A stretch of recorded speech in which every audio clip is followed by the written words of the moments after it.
evening, one and all. Welcome along. It's Wednesday night, Wednesday the 1st of June, 2022. A very good evening to you and welcome to tonight's little chat show coming to you from Bracknell in Royal Berkshire. It's been quite a nice day today. It started off grey and then the sun came out. Then we had some showers. They said it weren't going to rain, of course, so I did the washing. And it rained and the sun come out, and it rained and the sun come out. But I did the washing in the afternoon and it hasn't rained since the washing has been hanging out on the line, which has actually only been an hour. I put the washing on while I was having my afternoon siesta. Perhaps I should have been Spanish, or who else has siestas? Do the Italians have siestas? Is it the Spanish? I think the Portuguese have it as well, don't they? Anyone else have siestas that you know of? I don't know. Don't know if anyone else does. Anyway, so I did it while I was doing that, and then it was on about 7 o'clock, and I've just hung the washing up now. We're in sunflowers today. Okay, hang the washing out in the garden. And the reason we're in sunflowers is that because I have now planted my sunflowers.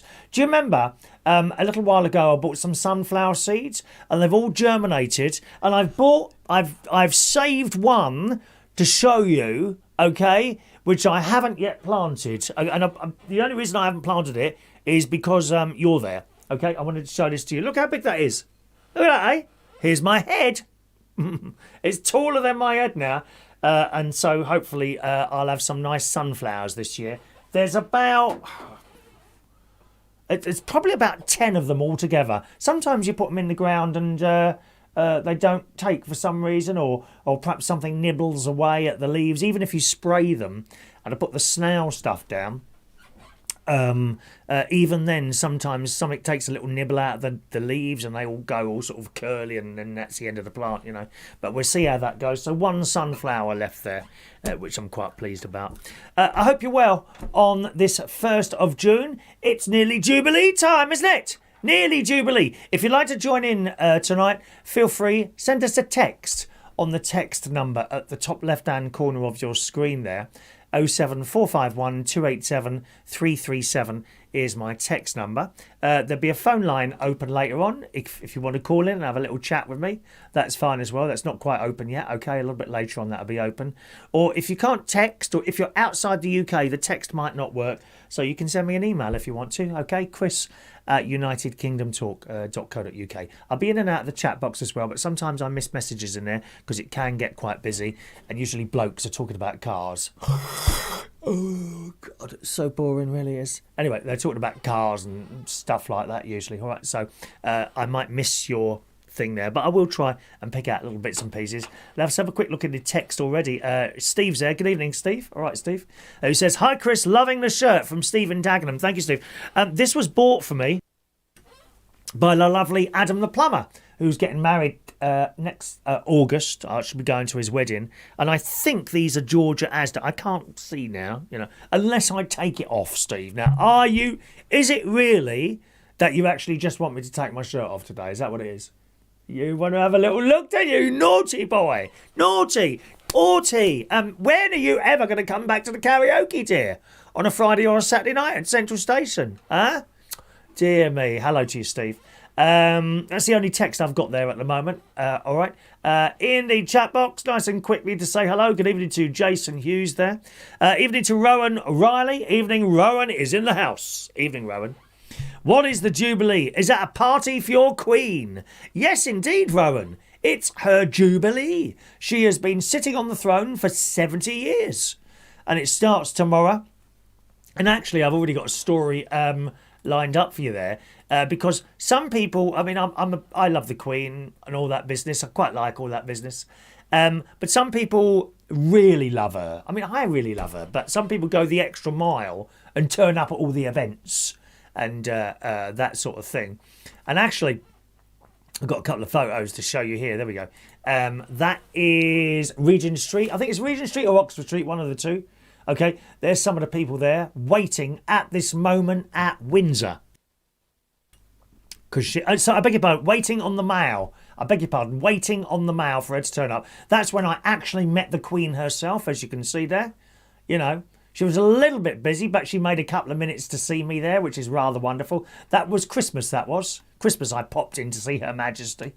As I say, that's Oxford Street or Reardon. I think it's Oxford Street, because that's Hamleys. Isn't Oxford Street Hamleys? I don't know, one of the two, okay? And that is as it looks at the moment. It's fantastic. Fantastic what they've done with all those flowers. You get these blasted left-wing lefties. When I say lefties, I always want to say to you, I don't mean Labour voters. That's not what I mean. Lefties, they hate anything to do with their own country. I would assume, although I'm not aware of, other countries have other countries have exactly the same thing? Like, I don't know, French people that hate France, American people that hate America, Chinese people that hate China. Do other countries have this problem, or is it just us? And there's like this hardcore of people that absolutely hate their own country. And they were saying about the flags. Now, I can't show you this separately, so I just have to go through the thing again. When the flags come up, they were comparing that to Nazi Germany when they were hanging. There you go. They were comparing that site to Nazi Germany, where it doesn't even look like Nazi Germany. For example, they didn't even have a Hamleys. How can that... They're just off their heads. They're off their bleeding heads, these people. Anyway, that's how it looks at the moment down one of the main shopping areas. And it's just beautiful. Takes your breath away standing there looking at it. I had the unexpected privilege of actually driving down there a couple of weeks ago. For some reason, the sat-nav took me around that way, which means my usual route was very congested. And I drove down it. It's fantastic, absolutely fantastic. But the Metro is reporting, as I mentioned to you, the people who are really into the Queen. And the Metro reports that royal family superfans are already camping out. This is this morning, early this morning. At the Mall, days before, which is a road, the Mall is a road, days before the Queen's Platinum Jubilee celebrations begin. This was reported yesterday, so Tuesday. Devoted royalists have been braving heavy showers to soak up every moment of this historic occasion. And it was showery yesterday, wasn't it? Anyone get caught in that? I was driving, fortunately. I had a little hospital appointment. And that all went well, just in case you're wondering. But as well as my hospital appointment, I'm on this survey thing, right? So you can offer yourself, or they ask you if you want to go on like a test type thing. And they've been following me for a number of years. Various different forms to fill out. I had this form to fill out. Well, it took half an hour. Well, it's a booklet. And they want to know everything. How are you feeling today? Do you miss any of your medication? All this business. And I do quite well on that. With all that, because I never miss a time. And she says, how many times have you missed your medication in 4 weeks? I said, no, never. She said, okay, 6 months? Never. She said, blimey, that's good. She said, how long have you been on this stuff? I said, about 11 years. She said, how many times have you missed your pills in 11 years? I said, about 4 times. I'm pretty good with that. Other people aren't so good. They just can't remember. And it's very important if you're on any medication for any sort of disease. I think it's very important, or disease, or whatever else it is. If the doctors put you on these things, there's a reason for that. I.e., you might die if you don't take them. So bloody well take them. No, you don't know better than the doctors. Seriously, you don't. You don't. Don't think you do. You're not a doctor. So I did that form. But yesterday I went in and they said, we're going to have to take some blood today. Okay, that's fine. So you go in there. Lovely lady was in charge of the of my survey. I can't remember what it's called. It's not a survey. There's another word for it. I don't know. Anyway, so call it a survey. So I've been on this thing for years. And she said, the last time you did this? I said, no, 2017. Where's that? 5 years ago. Where's that? I said, you're joking. She said, no. That's the last time we asked you to fill in a survey. 5 blooming years ago. Couldn't believe it, because of course we had the COVID thing and you couldn't go in and all this business. So I sat there and her man is the bloke who does bloods in this particular area of the hospital that I have to visit. And he was hello, Chris. Hello, man. He's a lovely, lovely man. Really, and he's good at it. He doesn't usually bruise, although there is a big bruise this time, I must say. And he got the little thing, and usually there's like 3 or 4 test tubes there. Oh, my God, she came in. There's bloody 10 test tubes, dear. 10 test tubes. I said, have I got to fill those up? She said, yes. So you put the needle in and you go like that and you let your hand go. And then sometimes it comes out easier than others. Yesterday, very easy. And I tend to look away when the needle goes in. I don't like that. I don't like needles. So I look away when it goes in. And then once you felt it, then I can look over and it's flowing easily, straight into these tubes. 1, 2, 3, 4. It didn't even take a minute to fill up 10 tubes. There you are. That's good, isn't it? As he was taking it, I felt myself going a little bit down like that as the side of me was completely emptying out in blood. But 10 test tubes, you would think that made you a bit faint, wouldn't you? Or feeling not quite right. But it doesn't. It doesn't. And I thought, well, maybe perhaps I should have asked, would that make me feel tired later? No, not at all. It's like nothing happened. So I don't know how much blood you actually have to lose before you think, oh, I don't feel quite well. And then the other thing is 10 test tubes full of blood. Have I got anything that's that size here? Not really. I mean, they're not as thick as that. They're not as thick as that. Probably about the same length. Oh, here you go. Yeah, about...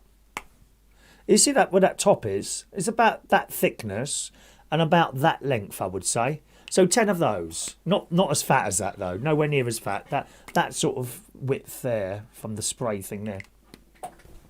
10 of those. I wonder how long it takes for that to be made back again.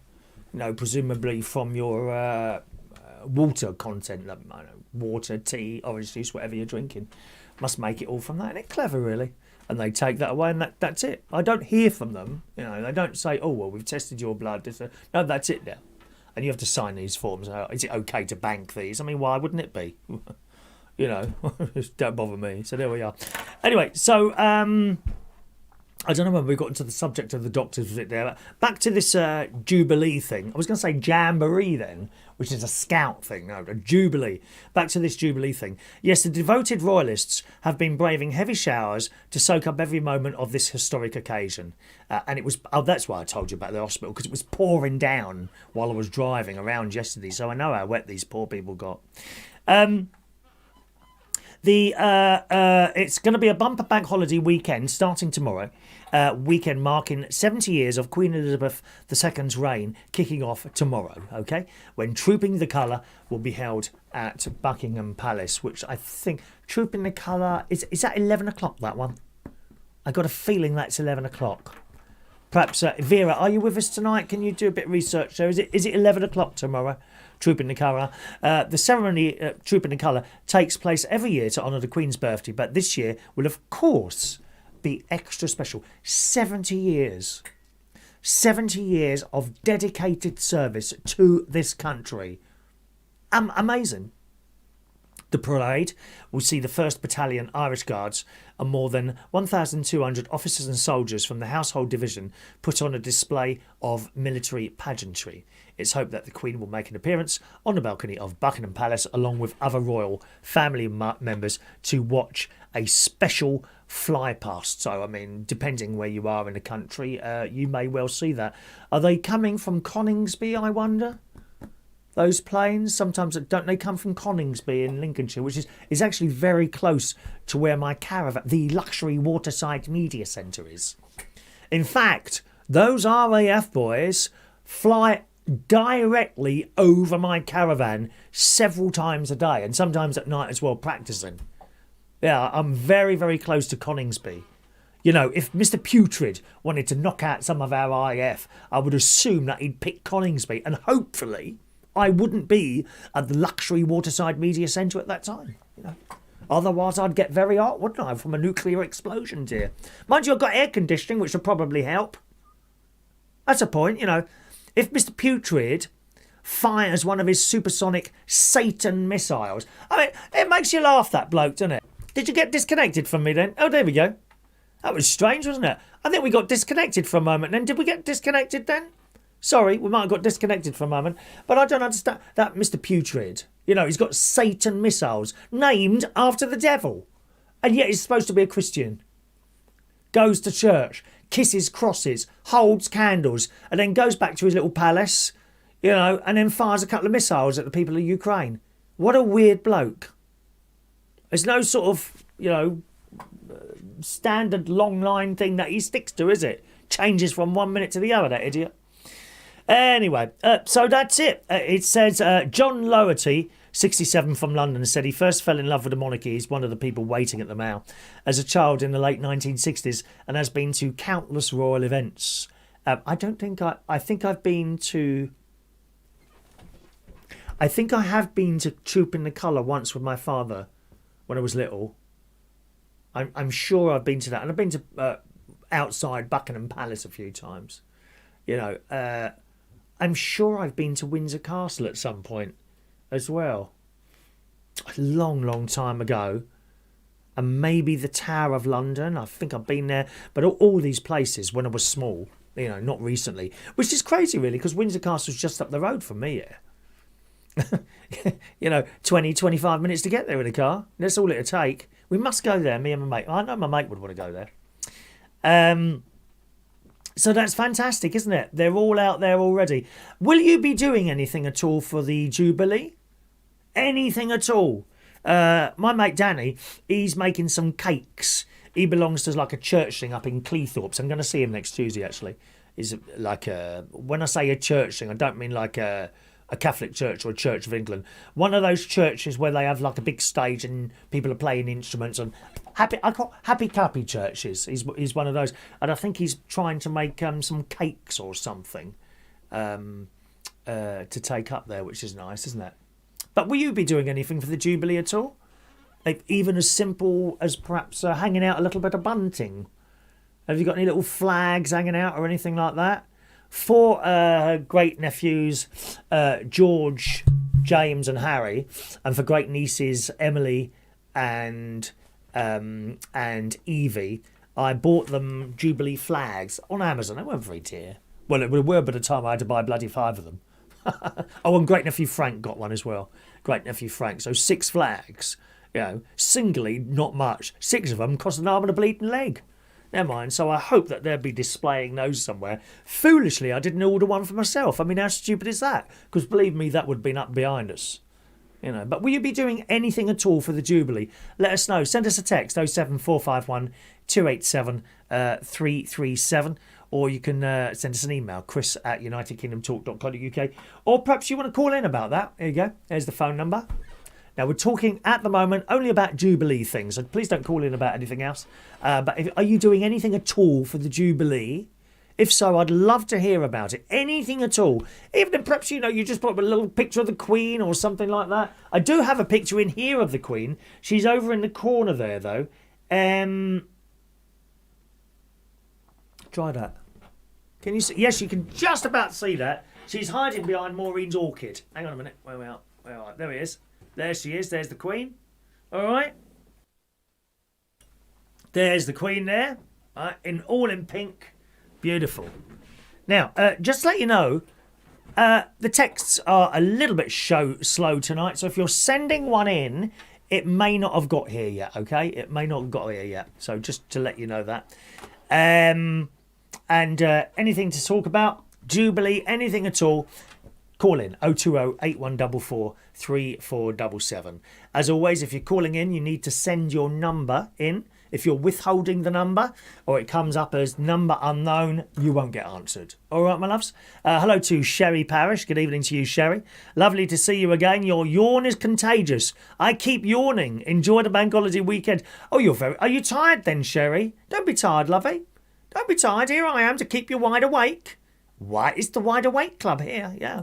Evening to Maureen. Evening, Maureen, who says, Troop in the Colour, thank you, Maureen, is on BBC One tomorrow. Oh, it's 10 o'clock, so just after I finish the radio show. Fantastic.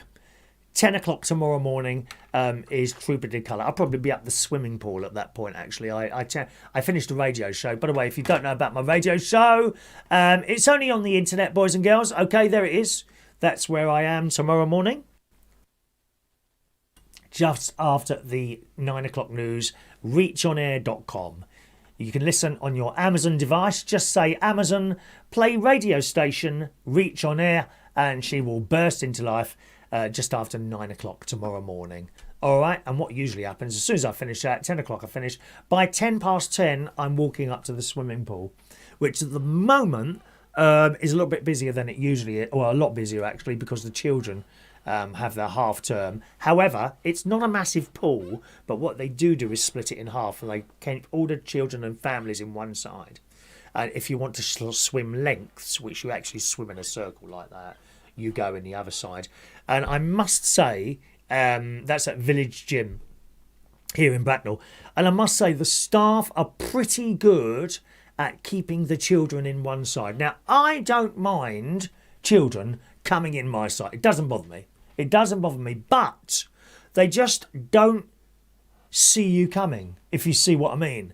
And they move all over the place. Actually, worse than the children is the bloody parents, right? Because what will happen, if it's a small child, obviously one that you've got to keep your eyes on it. Never take your eyes off a child in a swimming pool, I'm telling you. A small one. Never ever look round and then look back, because there's a good chance they've disappeared under the water. No, I'm not joking, because that happened to me with great nephew Harry. Seriously, never ever, not even for a second, take your eye off that child in the swimming pool, right? But what tends to happen is that if the parents do come over one side and they've got one child there and they're just looking at the child, reversing all the time, and they don't see you, you know, and it's just a bloody pain in the arse. It really is. So that's what they do, and the Village Gym are very good at keeping the families in one side and the swimmers in the other side. Sometimes you can have several swimmers in there, and you have to go at sort of the pace that everyone else is going at. Sometimes you get someone really slow. And you know, I don't know what's worse actually, having someone really slow in there who won't get out of the way, because there's those, or someone who thinks a champion swimmer in there, bloody champion swimmer in there. They're just a pain in the arse as well. Doing the butterfly. How much do we all hate that one in the swimming pool? The butterfly. Oh, please do me a favour. And then half of them, and then they can only do a length. Then while everyone else passes them on the way round again. I'm amazed at the amount of people in the swimming pool who spend 20 minutes at one end looking at their watch. They just keep clicking their watch like that, and then they look at the clock and they go for it, and they do a length, and then they stop, and out comes the watch again. And they end up doing a massive 4 lengths altogether usually, and then get out. Weird, strange, mysterious people. Let's pop into the little chat box for a while and see who's there. Good evening to Goldberg. Goldberg, that sounds good. Goldberg. Well, you sound like, that makes you sound rich. Goldberg versus Beniat. What is that? Goldberg versus Beniat. I'm just going to type that into my Google to see if that is actually something, if you see what I mean. Is that actually something? Goldberg versus Beniat. What is it? Oh, it's that wrestling thing, is it? Okay, something to do with the wrestling thing. Are you a wrestler, or do you just like doing that sort of thing? Do you just like watching it there as a matter of interest? Gary Ross is there. Hello, Gary. All right. Who says, I have a Union Jack with Queen's face in the middle and outside my bedroom window with a parachute regiment's flag and red and white and blue stars there. Thank you very much, Gary. Nice to see you today, young Gary. All right. Gary Ross, a Pentecostal church. Happy clappy. No, I don't think it's that. I don't think it's a happy clappy church like that. It's similar though. It's similar. Okay, Goldberg versus Beniat. Just a random username from WWE Wrestling. Yeah, I just saw that there, Goldberg. Thank you very much for that, sir, and welcome to our strange, mysterious program there. Fran Green's here. Good evening to you, Fran. Just scrolling up quickly there. Hello to Daniel Holmes. Good evening, Daniel. Welcome to the show. Evening to Dan Woodhouse. Evening, Dan. He's muted the show. Well, I think I'll mute you if you have the audacity to call in this morning. Then I think I'll mute you now when you call in, Dan. I think I'll mute you. Don't you like blood tests? Then? Are you frightened of needles? I don't like needles. I don't like needles. Horrible things. Oof.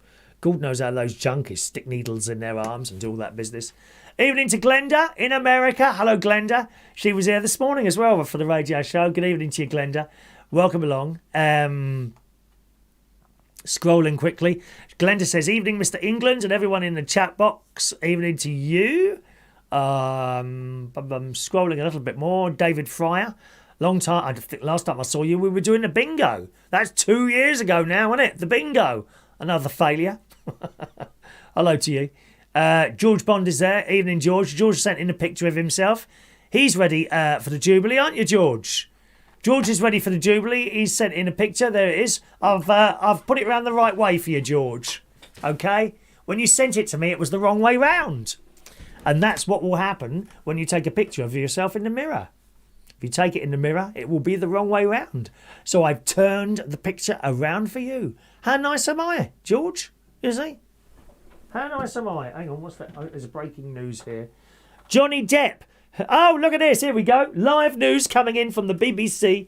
Johnny Depp wins his defamation case against the ex-wife, Amber Heard, who he sued over claims of domestic abuse, which means she's a lying cow. That's what it means. Nice one, Johnny. Good.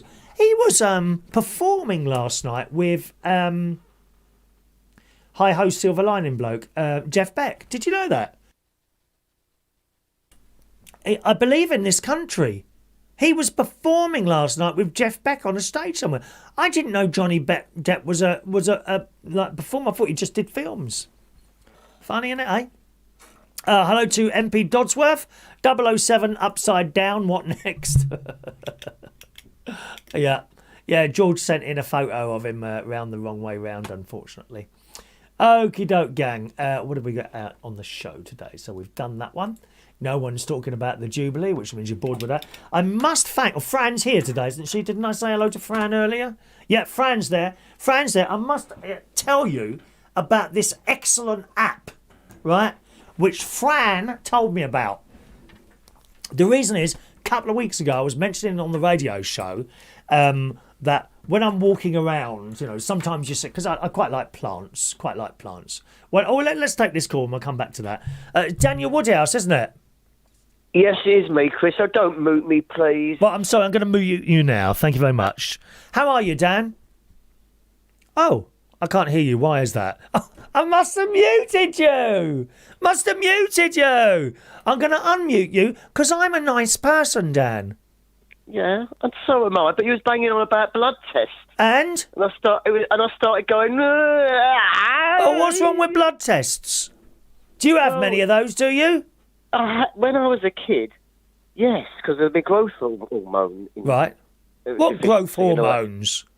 Well, you didn't realise that when I was born, I was actually £2.14 I looked like a packet of sugar. Well, you've certainly made up for that now, haven't you, my love? Yeah, it's all because of this growth hormone and injections that I had to have in the... Well, you're a small person. Yeah. Well, perhaps I should have some of those, because I'm not very tall. And I think you've got more chance of success with someone else if you're a little bit tall, don't you think? Well, yeah. That's why you're on your own, you see. That's why you're on your own, because you're small and dumpy. Yeah. Now, just one thing to clear up about, as it's the Jubilee, and Friday night, when I said, "Oh, have you got to do like to be beside the seaside?" Of course, I wanted to do my... There's a famous rendition, you know, of how the Queen, if the Queen had sung "I do like to be beside the seaside," how she would have done it. And yes. Of course, I missed that chance. So guess what? I'm going to do it for you now. Oh, hang on a minute. Was that because I didn't have the song? Yeah. Oh, okay. Yeah. Oh, well, I'm surprised at that. I'm surprised that wasn't in there. Anyway, carry on. Yeah, so it goes something like, "Oh, one does like to be beside the seaside. Oh, one does like to be beside the sea. Oh, one does like to stroll along the prom where the brass band plays God Save Me." But it doesn't rhyme. One does like to be beside the seaside. Oh, look, Philip, Jenny Deals. Yeah. But that didn't rhyme, Dan. Didn't rhyme. Well, it weren't. Well, and if you can find a rhyme between where the brass band plays God Save Me and all that, then... Well, I don't think enough effort's been made for that for you.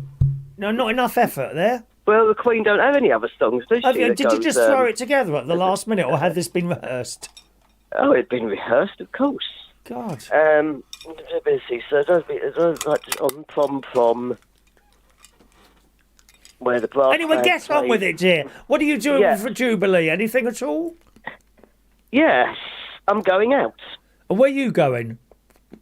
Wherever there is something to be had, I'm going to be there. I'm going to be soaking it up.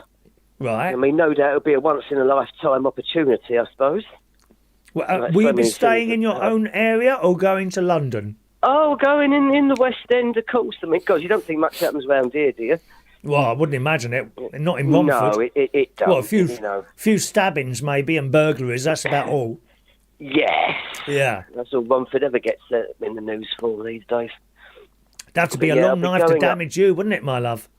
I'm sorry to say it is, yes. But I will be out and about all over the capital. Right. To soak it all up. You could argue, really, that you going on the Elizabeth line is part of those Jubilee celebrations, couldn't you? Oh, yeah. You could argue especially that, as I do at least two parts of it. Do you know what? I feel that I should have my Union Jack jacket on. The only thing is I've got the wrong shirt. That's going to look really odd if I do that, isn't it? Well, you need a sort of like contrasty blue one. Yes. Shall I go and change? Maybe a cyan. Right, I'll go and change. You talk to him. Oh, right. Okay, well, good evening, ladies and gentlemen. Daniel's about to now go through his emails to see what's been sent. Receipt for your payment, a parcel to go. eBay sent your payout, be part of the eBay selling community. No, I'd rather not. They might find out things that they shouldn't. They've sent your payout. And what else do we have here? Dan? Yeah? Did you say a blue shirt?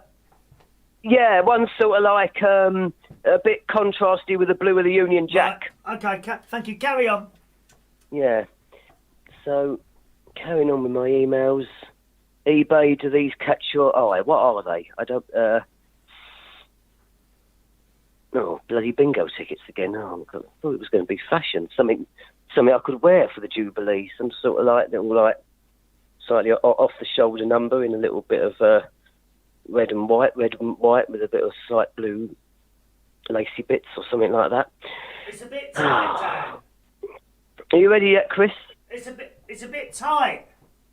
Oh, it's a bit tight, is it? Yeah, I'm trying to do it up. He's getting as fat as me now, isn't he? Oh, God.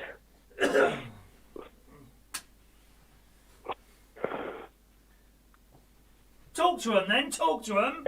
I'm trying to find something to talk to them about. Well, usually you won't bloody shut up. I'm getting more quieter by the day, you know. There we go. I've changed now. I've got my Union Jack jacket on there, my Union flag jacket. Thank you very much. All right.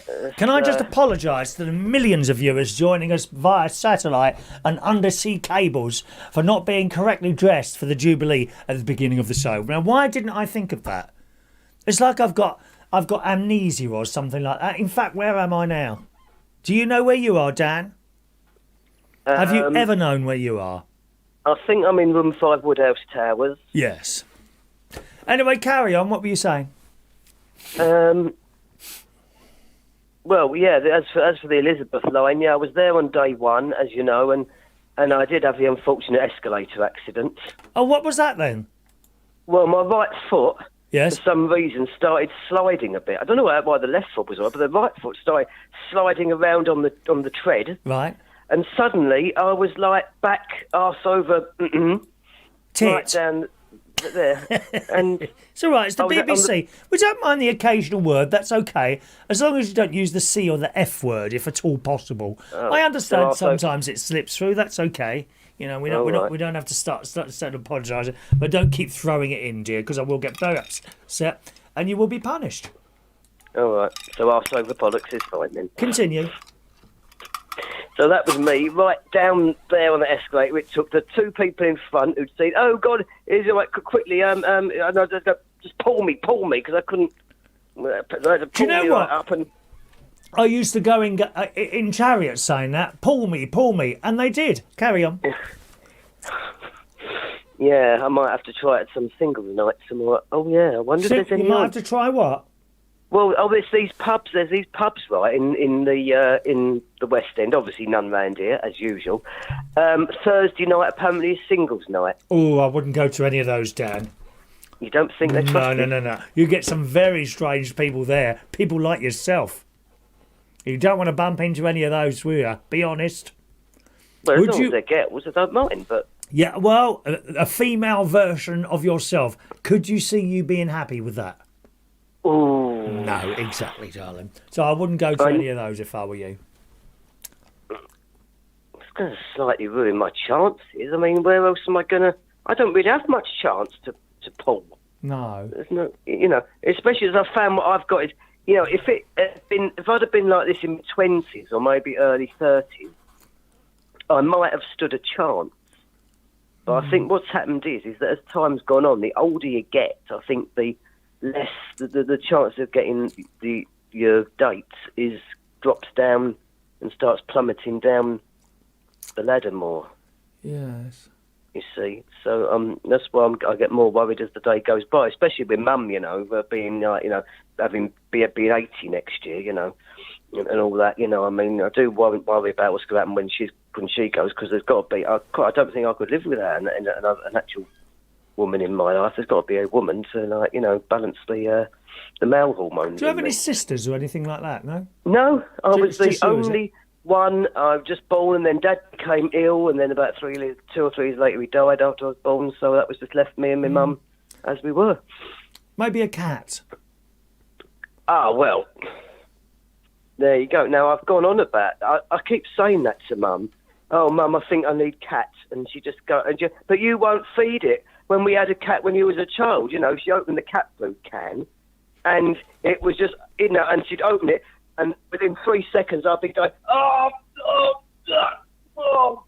that actual stink did something. It actually affected me inside. Well, have you got? You could put a cloves peg on your nose. I wouldn't even be able to bloody breathe then. There must be like non-smelling cat food you can give to the bastards. You'd think that there was by now.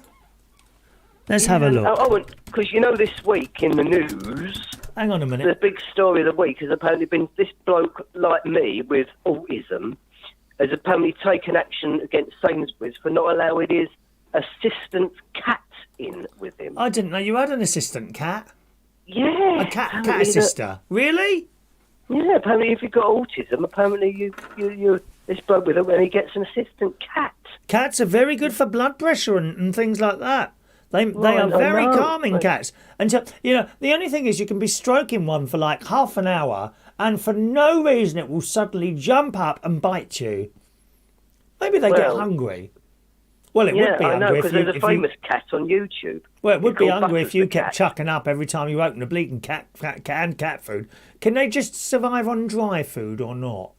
Don't know about that. Well, I've seen a lot of these videos with cats, and the people just they are known to be giving them what dry food. I think it might be like hybrid cat food now. It's a hybrid dry cat food, but it's got some components in it that make the cat think that it's wet food or something like that. I don't think you could give a cat completely 100% dry food, otherwise its water levels wouldn't be very good. But you know there is a famous cat on YouTube. There's loads of cats on YouTube. Which one do you mean? It's called Butters the cat. Right. And his owner, every day his owner will make at least 2 videos of him. Butters the cat. Now, which one is this? Yeah, well, I'll put in Butters the bean, actually. Butters the what? There's no username Butters the bean. Butters the what? Butters the beans. Bean? Yeah, Butters the bean. B-E-A-N. Butters... Oh, hang on. I'll put utters. Butters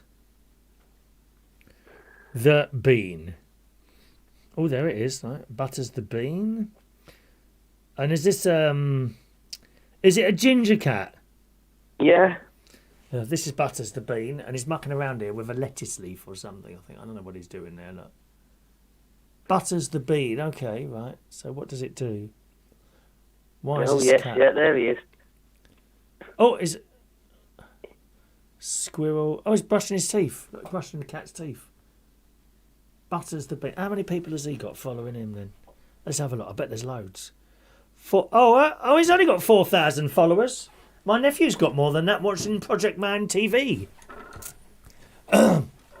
No, there's a couple of cats on there that I follow. There's one cat on there that's 23 years old. Don't know what its name is, but it has trouble walking. And every day you get a little video, and it's just lovely. It loves its owner. And there's another cat on there, grey, great big fat thing it is, and it hates its owner. Absolutely hates its owner. And he picks it up and it's hissing and growling at him all the time. It hates him.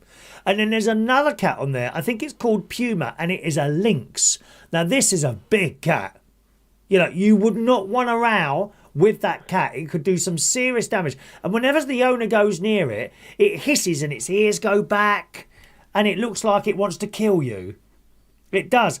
And yet, it has befriended the other cat in this house, which is a ginger, just a basic ginger cat, and this other cat just climbs in a basket with the aggressive cat, and the other cat isn't bothered by it at all.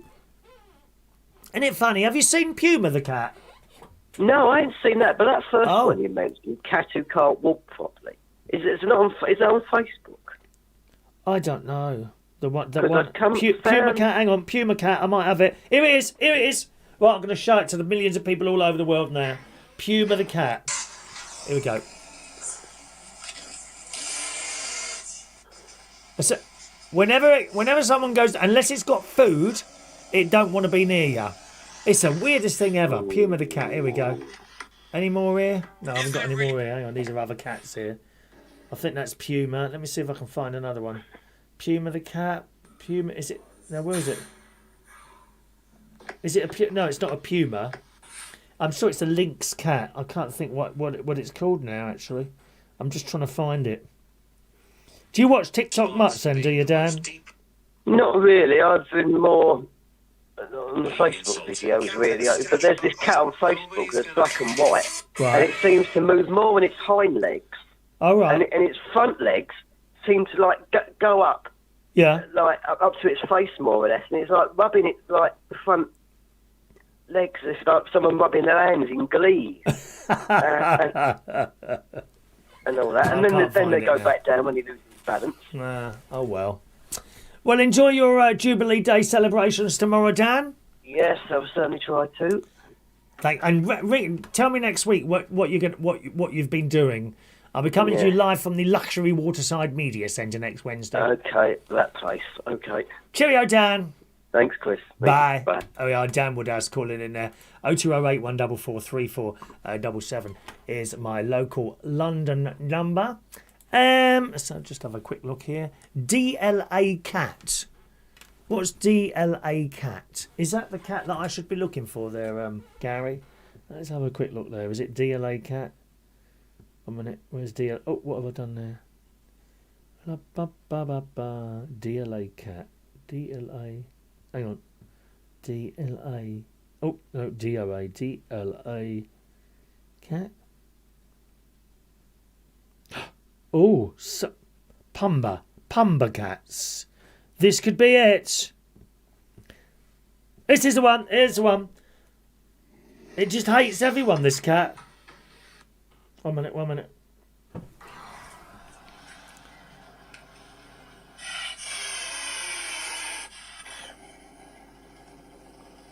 Look at the size of that, eh?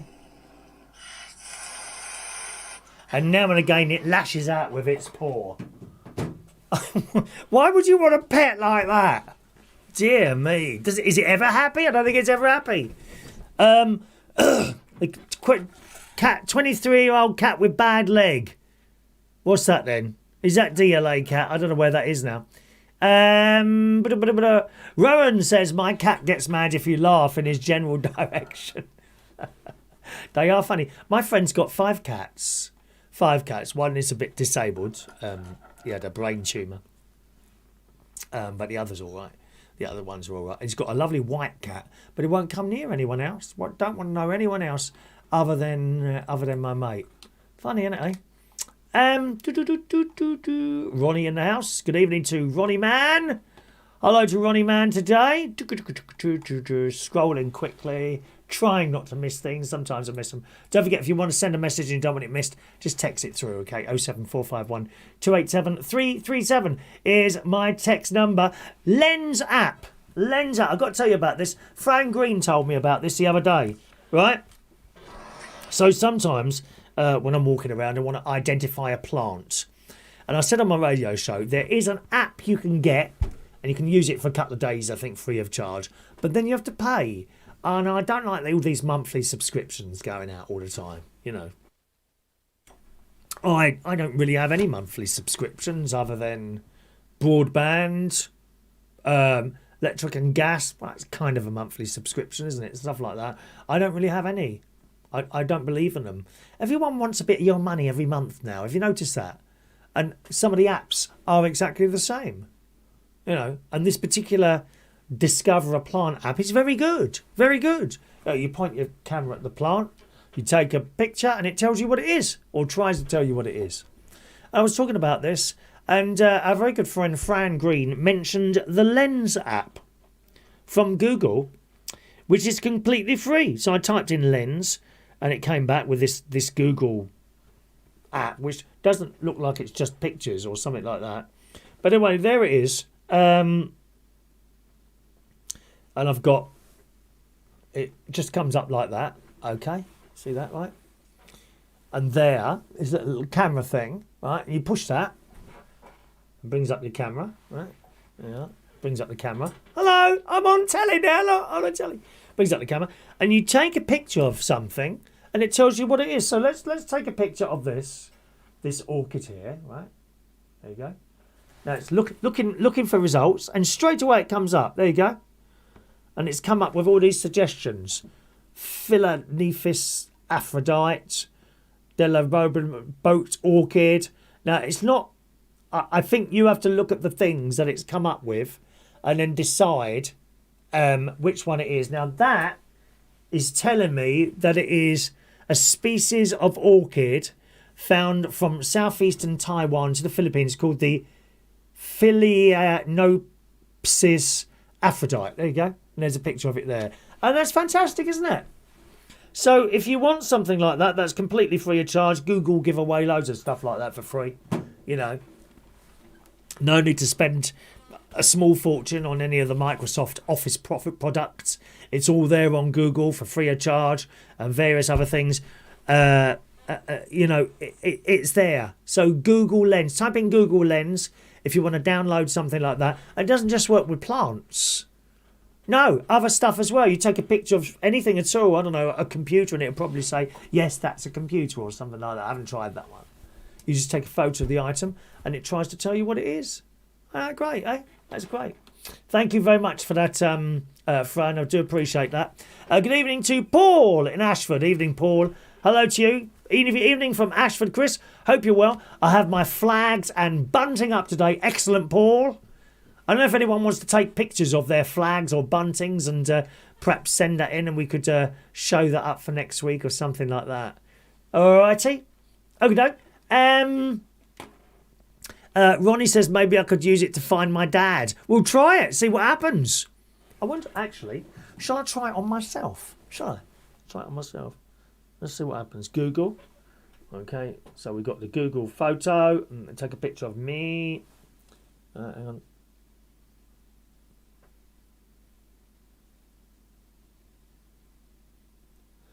Oh, I can't take the bastard picture now. Oh, there we go. Hang on. I don't know. Oh, this has gone wrong now. There we are. Right, take a picture of me. Where's the blade? Is that? There's a picture. And what's it come back with? Looking for results. Oh, I can't do it. Hang on. Yeah. Take a picture of me. Where is it? How does that work now? Take a photo. Right, I'll try once more. Can I turn the camera around? That'll be easier, wouldn't it? No, I can't on this. Okay, let's try again. Check that picture. Where's the button?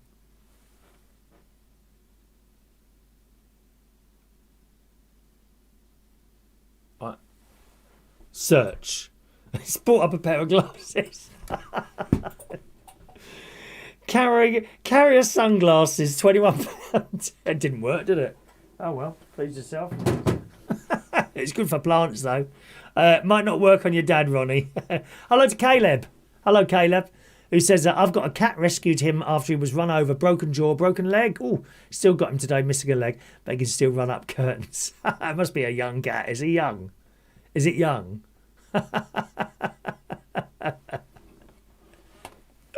Oh dear. All right, what else we got on the show today? Where can you take a date for free? Now, it's a shame you didn't wait a little bit longer, Dan, because you could have called in about this. Dates for free. And I asked that because it's getting quite expensive to do stuff now, isn't it, eh? Even to take someone to McDonald's. 2 of you go to McDonald's, bye-bye £20. Me and my mate, we have fish and chips once a week. Well, he has fish and chips. I have a halloumi burger of chips, so I have that. He'll have a big piece of fish and chips.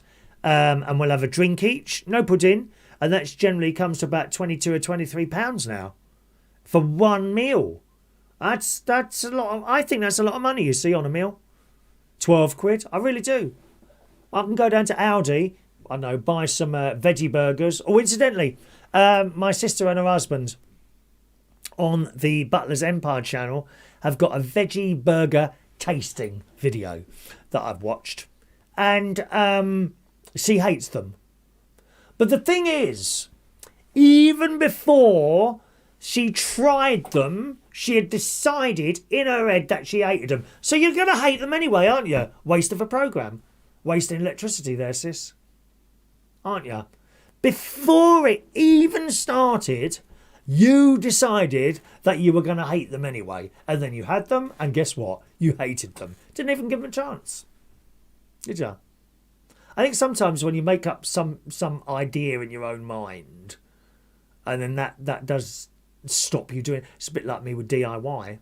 And do you remember I told you I bought some lights? I need to change the lights that go around my house. Okay? And I ordered 2 of these lights off the Amazon, and they arrived 24 hours later. I took them out of the box, and it's just 2 wires, but I've got to take the old ones off and put the new ones up, and that involves putting 4 new screws in the wall and taking out the wires and putting the wires. And I looked and I thought, I can't be bothered. Don't want to do this. I sent them back. I hate doing DIY. Absolutely hate it. I just don't want to do it. Don't say it's being lazy, you know, because I'm sitting here talking to you. That's hardly lazy, is it? You know? I like to choose the things. I like to play the piano. I like to play the organ at church. I don't like to put lights up on my... I can do that. And I do wonder sometimes if sort of caravan things that go wrong, and my nephew and his dad often come round and do these things for me. Perhaps if I really wanted to do it, I could do some of these things, but I just don't want to do them. You know, I quite like cooking. I like doing a little bit of cooking, making my stuff in the slow cooker, pouring it in, making a little measure. I don't really measure anything out. That's about right. Does anyone else cook like that? Although I think there's certain products like cakes and things like that where you're supposed to measure stuff out. Otherwise, it all starts going a bit wrong, and it doesn't rise and things like that. I couldn't be bothered to do it. Wasn't interested. But anyway, yes, taking someone out for a meal was going to cost you a minimum of £25, and that's if you go to a fish and chip shop. You know, go to one of these restaurants in London, you say goodbye to 50, 60, 70, 80 quid. It's not cheap. Or take someone out, I mean, maybe you're both into theme parks. You know, they're expensive. Disney has got extremely expensive. There's a big thing going on in America at the moment with people, normal people, a bit like yourself and mine, rather than the people with a lot of money. And the normal people have almost been priced out of going to Disney because someone's gone in there, and it's never enough. You know, they make money there. The trouble, I still don't understand this mentality. I've said to you so many times before now, of these people, and they just want more and more. I always remember years ago, I was DJing at a place in Clapham, and the area manager came in. And he said, right, before we start, I want you to know we are making money here. We're doing well. But we could make more. Why do you always want more all the time? Don't get it. What is... And then, you know, quite happily, you know, we've done really well this week. We took £20,000. What do you want me to do? Clap me hands. Well done. You've taken £20,000 off people when you could have just taken 10. I don't understand that mentality. People that just want more and more and more, and that would never be satisfied, will it? They will never be happy with that. So where could you suggest taking someone for a date completely free of charge so that it doesn't cost anything? Any ideas where you'd like to go? Or where you can think of going? The beach seems to be a fairly good place. I mean, how would that go down? You know, perhaps you meet a girl or boy for the first time. I mean, if you're young, then yes, I suppose so. Maybe you're both teenagers, I don't know, 14, 15, you know, and you're both the same age.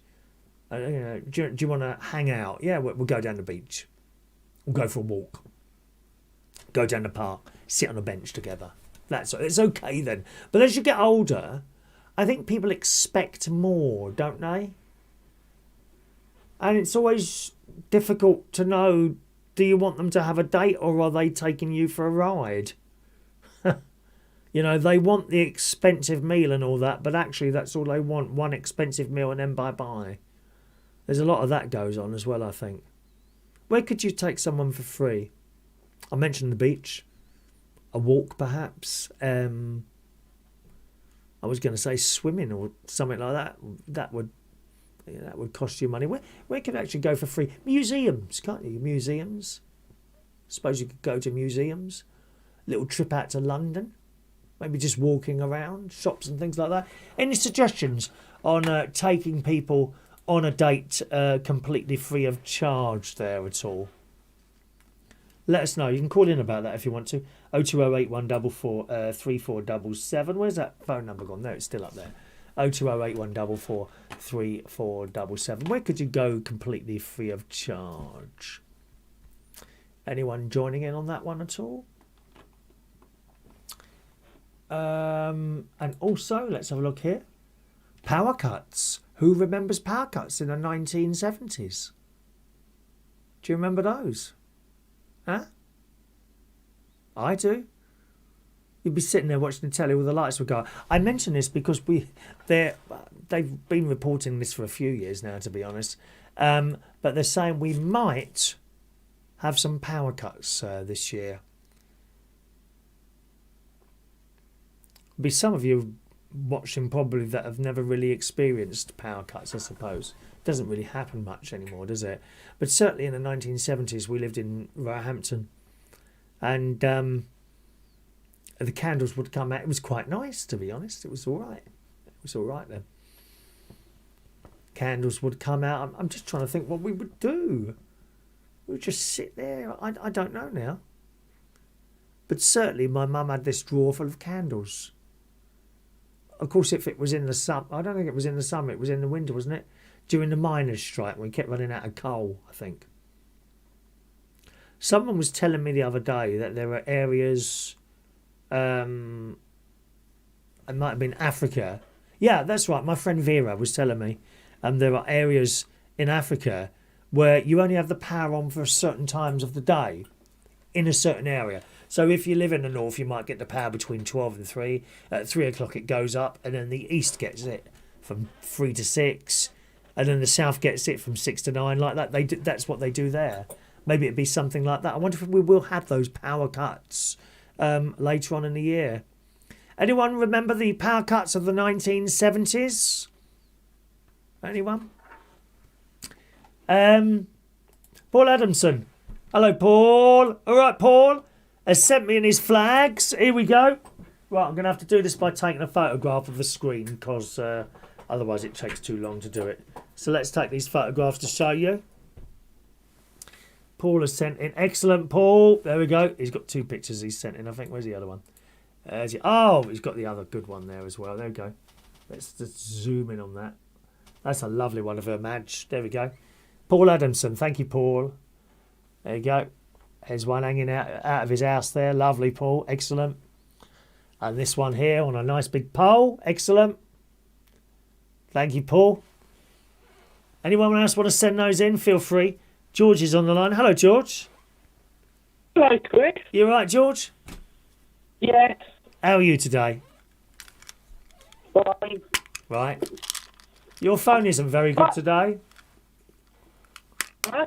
Your phone's not very good today. No, it's been on the same with Daniel's one as well. Pardon? Daniel sounds a bit roboty. George, we can't really make out what you're saying, mate. Do you want to try again? Yeah. Okay. We'll try again. Thank you, George. We'll wait for him to call in again. So there's Paul's photos. And John Paris has sent in a picture. Is that a picture or a flag there, John? There we are. There's John's one there. He's sent that one in. There you go. Various pictures of Her Majesty at various times of her life. Wonderful lady. Must be actually really nice to meet Her Majesty, don't you think? Supposed to have a really good sense of humour as well. Thank you for those, John. Sending those in there. Anyone else? No. No one else there. Stephen Dagenham says, I think I'm the result of a 70s power cut.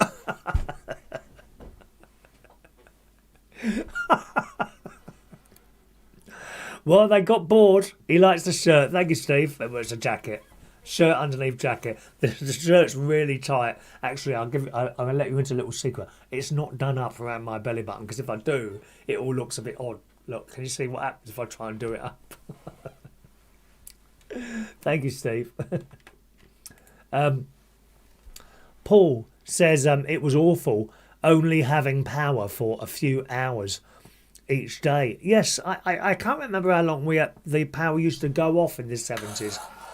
But it was for several hours, wasn't it? It wasn't like half an hour. And wasn't it due to us not having enough coal? Of course, we're on gas now. That's why the bleeping prices are so high.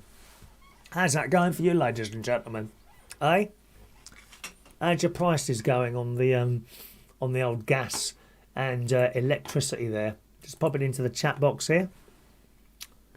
What are they talking about now? Football. Oh, Christ. It just gets more and more boring, doesn't it, that chat box? Am I? Good.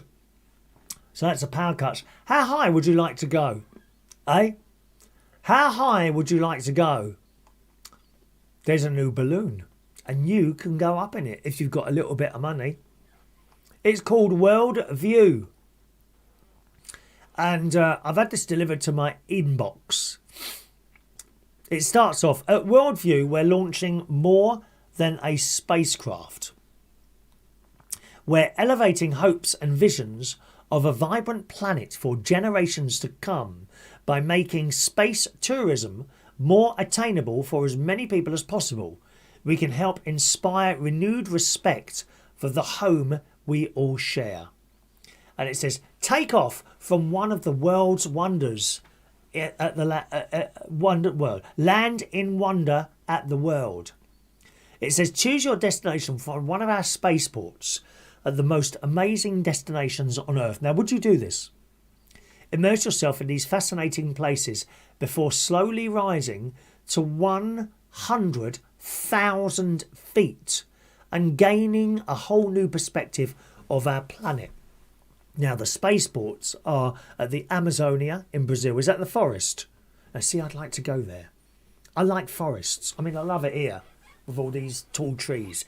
Don't get me wrong, it's lovely in Lincolnshire, but they don't have what I've got around this house. I love the tall trees. Mind you, if I didn't have so many trees, I'd probably have a little bit more solar electricity. But, you know, swings and roundabouts. Or you could go... Oh, there we go. Let's Georgia... Oh, no. It stopped. What is he doing with his phone? Maybe he restarted it, did you, George? Maybe he restarted it. You could take off from the Aurora Borealis in Norway. I think that's where you get the pretty lights, isn't it? Let's try George again. Hello, George. Hello, Chris. Oh, that's better. That's working now. It was doing the same thing to Daniel Woodhouse. Was it? Sound robotic. Oh, yeah. Oh, have you got his special phone number then? No, I was just listening, I was thinking, Daniel Woodhouse sound robotic as well. It? Oh, okay. Well, you sound perfectly all right now. No, Dan's, Yes. You're quite right. Dan's wasn't perfect tonight, but it was listenable. No. Yours wasn't, but it is now. It's perfect. Yes. I can connect my phone to the internet at the same time as talking to you. Right. And it weren't connected to the internet. It was straight through 3G. That's why. You mean Wi-Fi calling? Yeah. Yeah, Wi-Fi calling. I have to use that in here because I don't get a very good signal in here. I use Wi-Fi calling if I'm ringing someone up from my house as well. Yes, George. What have you got then today? That picture I sent you, I was just going out for a party. Right. Yes. I was going for my work's Jubilee party. Okay, yes. Yes. So it was quite good.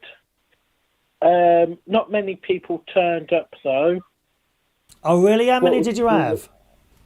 About 1,400. How many? And there's 1,400 and there's over 1,500. 1,400 people? Yeah. So 40,000, you mean? Yeah. No. Try that again. How many people turned up at the dinner?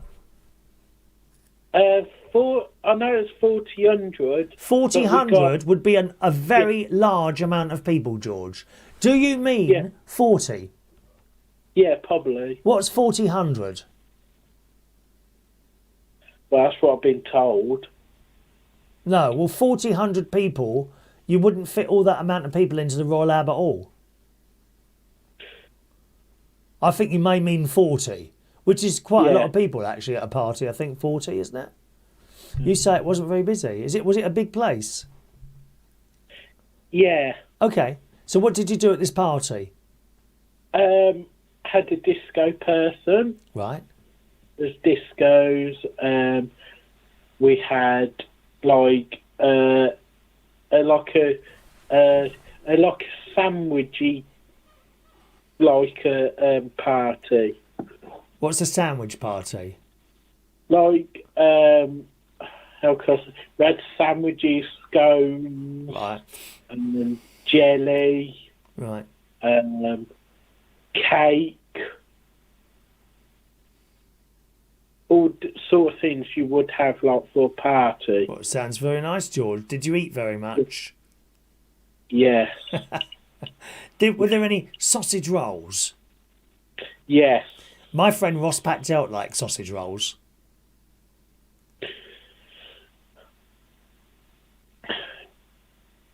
Does he? Yes. He's on Reach on Air on Tuesday nights at 9 o'clock. Yes, I know. I was listening to Chrissy. I was listening to him on Daniel Woodhouse's live. Oh, right. And all of a sudden, he got cut off because it was through Facebook. Well, you know, people don't listen to me. You know, I've said it so many times about playing other people's music. You can't do it. No, Yeah, I but know. no one listens. No one listens. I've even tried yours through Facebook. I get cut off. Do you? Well, there you go. Yeah. There you go. But That's why. Saying that though, I could mute the ones I got cut off, Right. and it was all right. Next time I tried some weird reason. You know, just going back to your party, was that a Jubilee party that you had today? Yes. Yeah, it was. Will you be doing anything else for the Jubilee at all? I've got a barbecue tomorrow. Right. Is that something you're doing or you're going to? No, something we doing. All right, your Yeah. nan and all that, yeah? Yeah. Okay. Going back to your DIY. Yes. My stepdad, his name's Chris, and he can do DIY. Right. So it's not all the Chris's can't do DIY. Oh, did you say he can or can't? He can. Oh, right, yeah. So it's not because I was a couple calls before. We had discussion about we don't think all Chris's can do DIY. Who said that Well, then? he can. Who said that? Give me their names now. You did. Did I? Yeah. I don't think they can. I don't think it's so much that I don't want to do it. I think if I put my mind to it, I probably could. It's not that I can't do it. I just think maybe if I put my mind to it, I could. I just don't want to. I have no interest in measuring a piece of wood and cutting it into pieces. I have no interest in screwing a nut onto a bloody car to attach something to it and then chatting about it for hours in chat boxes. It doesn't do it for me. It really doesn't. I have no interest in any of these things whatsoever. What was the other thing? I'm stuck, okay? My nan's asked, what do you want for dinner? Yeah. I'm stuck. What, today? Yes. Blimey, you're late for dinner, aren't you? Oh, Paps is having trouble with his catheter. Oh, okay. Have you got to go and sort that out then? No, they've called the nurse, but the nurse is going to be a bit late, so we're trying to sort of get dinner before the nurse turns Right. up. What, is it blocked up? Yeah. Oh, that happens, doesn't it? Yes. Yeah. It's not good, because if they don't get it unblocked, he'll burst. That has actually really happened with... Yeah, I'm stuck what to have for dinner. Right. Now, what's in the freezer? Tell me. I'll choose it for you. We've got fish fingers. Yes. We've got chicken nuggets. Right. We've got corn steaks. Right. We've got corn nuggets, I think. I'm not sure because I've been in the freezer. We've got waffles, chips. We've got sausages. I've decided what I want you to have tonight. Fish fingers, chips, and beans. There you go. Okay. That's what you can order tonight. Fish fingers, chips, and beans. Go on, tell her to get it on. She's probably not doing anything at the moment anyway. She wants something to do. Put your dinner on. Go on, call to her. Let me listen. Nan, go on, let me listen. She doesn't like me. Well, you could hold the mobile phone behind your back so that she can't see it when you go and order your dinner. Go on. I promise not to say anything while we're listening. Okay. Yeah. Go on, go.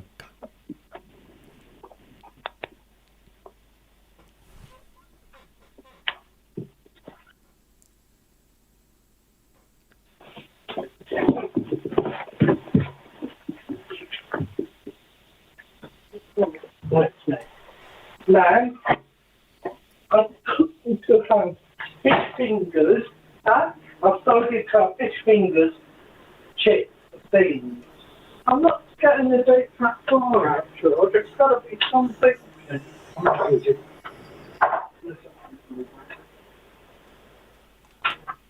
I've just found the box of microwave chips. I'm having a chip sandwich. I'm not. They're not looking on.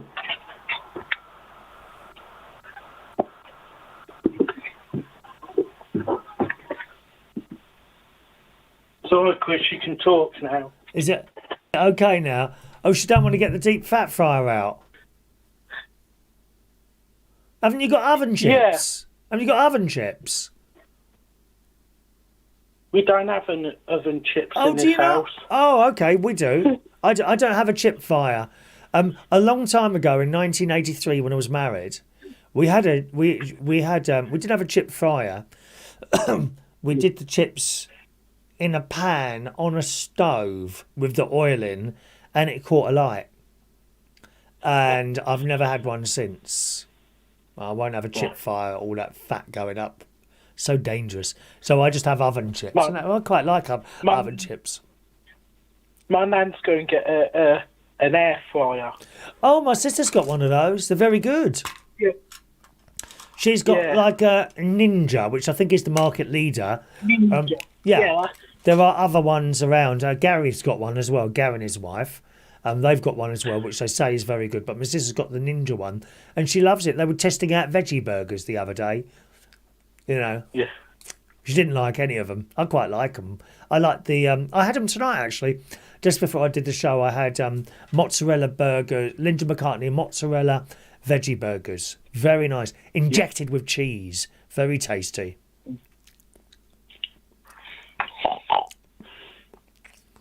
Well, I'm going to leave you there, George. You enjoy your dinner, whatever you're going to have. Okay, I'll text you what I would have. Yeah, please do. Have a nice evening, George. Yeah. Okay, It's always nice to talk to you. Bye-bye, George. Oh, George, say hello to Lily for us, all right? The problem that is, it's quite awkward at the moment. Oh, is it? Chris, Oh, because she comes once a week right. for a sleepover. But, however, they're on half term now, aren't they? Right. So it might be better. She is watching you at the moment. She's just Oh, is she? texted me. Oh, well, I'll say hello. Yeah. Hello, Lily. Say hello to Lily.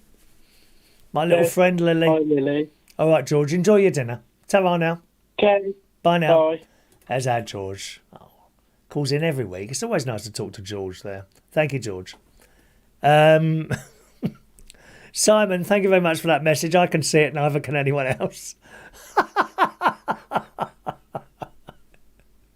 Hello, Simon Smith. Super grand. That's super grand.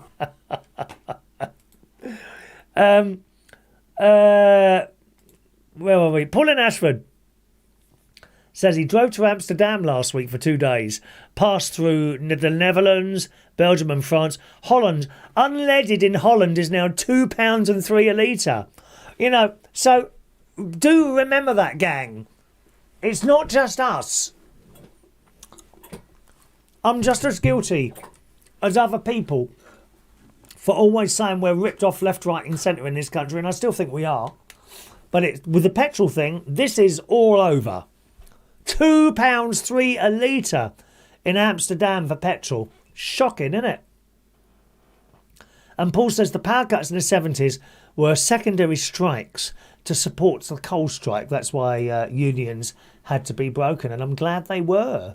Glad they were. All we've got to do now, Paul, is break the train unions, because they're just a bloody joke. All that time they were being paid, weren't they? When they were on the furlough and all that. Now they want to go on strike again. Shocking state of affairs. Shocking. All right, now we were talking about a bit of a sort of a kind of space trip here from what they called again Worldview. Now this is a space capsule that you are going to be able to go on in a not too distant future at all. It's only like I think next year or something. I'll come to that in a minute. Okay. You choose where you want to take off from. Brazil, Norway. You can take off from the pyramids in Egypt. The Grand Canyon in the USA, where I've been. That's amazing. Went there with my mate. With his plane, helicopter and boat thing. Ended up at the Grand Canyon. It was just amazing. I was on this little boat. The sort of boat part of it. I'll close the phone lines now, okay? I know no one else is going to ring. Oh yeah, close that phone line. And the boat part of it, this boat's going quietly through that, and then he turns the engine off. He said, right, listen to that. And it's just completely silent. It's beautiful on the Colorado River near Vegas. Anyway, so it's the Grand Canyon. You can take off from the Great Barrier Reef in Australia, somewhere else where I've been. Again, amazing. This boat takes you out, and it's a long way out, you know. You're on this boat a long time, I think about an hour and a half, and then it stops. And you can dive in the water. And if you can do snorkelling, which is something I can't do, I believe my sister's done that. I don't like that bleeding thing over your face and that big bit of rubber in your mouth. Oh, it's horrible. not for me. They swim around. These are the places you can take off from. The Great Wall of China or the Serengeti in Kenya. Choose your place. Take off from, you get on this balloon thing, right? It's a breathtaking 6 to 12 hour. You're on this thing for 12 hours. 6 to 12 hour voyage. It says, when you get in this capsule, which is lifted by a balloon. I've got a couple of pictures to show you. When you rise to the edge of space, you'll spend several hours in the stratosphere, soaking in every amazing sight. Luxurious ergonomic seating, large viewing windows, and a spacious cabin to move around in during your journey. You will feel right at home. The cost of this. This is expensive, but to be honest, not as expensive as I thought it would be. Because we've seen the price of going up on that Virgin Galactic ship, haven't we? And the other one, the Amazon bloke, he's got one and all, hasn't he? That's... You couldn't do it. But if you're of an age, and perhaps you've got a property and you could... bit of money behind you maybe, you could perhaps cash in a bit of property if you're sort of an age, you know what I mean? You know, how long are you going to live? You know, if you're 100 years old and you're sitting in a house worth £500,000, I don't know, well, what's the point of that? You might as well cash some of it in, get the money for it, and then just hand in your house when you're dead. And that would give you the money for this, because the cost for one seat is $50,000. Now, what's that? £38,000? Yes, of course it's a lot of money. Of course it is. But in the grand scheme of things, I don't think that's expensive. It says we've designed our space tourism experience to deliver maximum value for your investment. Now, if you're up there 6 to 12 hours, £50,000, right up there, that sounds pretty good to me. It says we're dedicated to trying to make space tourism more accessible to more people. As people asking questions, will I be able to finance my trip? Yes, indeed, they say. We need to offer financing for those who cannot or don't want to write a lump sum cheque for the trip. So I'll be offering flexible financing options for those who would like to break up the cost of their ticket into more manageable monthly payments. If you're interested in financing, we'll send you more information. Someone wants to know what a flight window is. It says we've designed our space tourism business around our belief that space tourism is about place and about time. When we talk about that place, we want our customers to fully immerse themselves in the environment where their flight will originate. And thus, a worldview experience is 5 days long. 5 days. So it's 5 days, 50,000, £38,000. 5-day experience provides an opportunity for customers to learn about the area while taking tours and excursions. Just like any other spaceflight, launches have a somewhat fluid launch window to allow for any inclement weather. In stratospheric ballooning, we monitor weather conditions very closely before each launch. Our experience has taught us that within any 5-day window that the weather conditions will be favourable during at least one of those days. So we ask that participants plan to spend 5 days at and around the spaceport to be ready for when the launch window opens. So you could go there, say, next week, Monday to Friday, but you don't know what day this thing's going to take off. Wait till I show you the pictures. It doesn't mean you'd be sitting around and waiting. We will encourage you to take advantage of a wide variety of excursions to explore the area. Are the excursions included in the price? It says the price you pay for your flight includes the flight to the stratosphere and VIP access to the entire spaceport experience. For external excursions, we decided to keep these optional, so no, they wouldn't be included. But honestly, you know, if you're spending £50,000 on a flight, another couple of £100 here on there isn't going to make much difference, is it? So here's how it happens, right? You will ascend from the spaceport early in the morning when the winds are calm. Then when you reach apogee, which is the highest point in your flight. Apogee, is that how you say it? APOGEE, the highest point in your flight. Worldview's proprietary stratospheric navigation system will keep you hovering high above the Earth at over 100,000 feet for 6 to 8 hours before starting your descent. Once the atmosphere gets thicker on your gentle descent, the capsule will deploy a patented parafoil system and separate from the balloon. The parafoil system is navigated to steer the capsule to a pre-designated landing zone near the spaceport. And there's so much more. 15 minutes after takeoff, you'll be able to see the curvature of the Earth. It will become more pronounced as you rise higher. After 2 hours at 100,000 feet, you'll remain there for 3 to 5 hours before beginning your 60-minute descent back to Earth. That doesn't make sense, does it? 1 minute they said you're up there for 8 hours, didn't it? I can't remember now. There's no weightlessness, not because you're not out of the thing, you see. Will you see stars? Yes, of course you will. How hard is the landing? It says it's a gentle touch on the ground.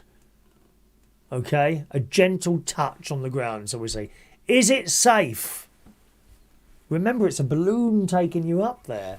It says the entire system is designed and tested to be incredibly safe. From the design of the space capsule to the helium-filled zero-pressure balloon flight system and the patented parafoil landing system, safety at every step is our primary objective. Well, I should hope so as well. We've designed several redundant safety message if any of the primary safety messages malfunction during the flight. For instance, if the parafoil system fails during the landing, we also have a backup parachute system that would be deployed to gently slow and land the capsule. And you don't need to wear a spacesuit, just like being on a plane. There'd be 8 people on the balloon and 2 crew. Don't really need any training according to this. What if you need to go and have a wee? There'd be an onboard toilet. Easy, innit? That's on there. And there'd be a meal up there, as well as a selection of alcoholic and non-alcoholic drinks. I'm surprised they got alcoholic drinks up there, you know, but I guess that's what some people want. What if the balloon punctures?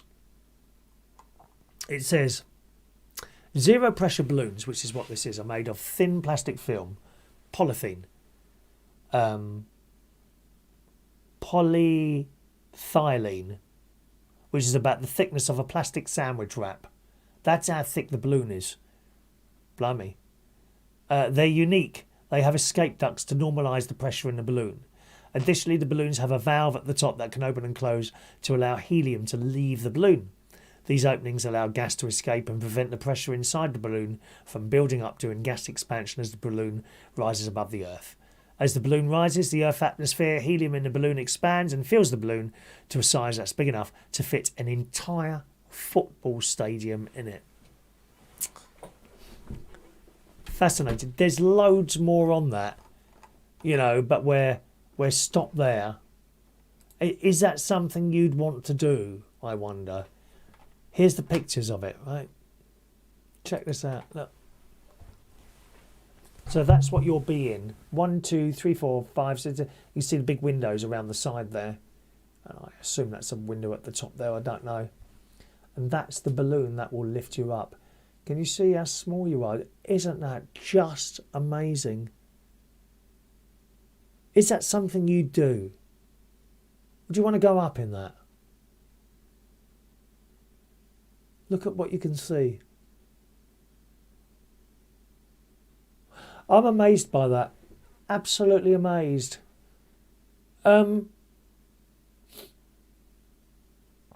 So if that balloon burst, which they say it can't, but you know, loads of times I've been told stuff and no, that can't happen, and it happens.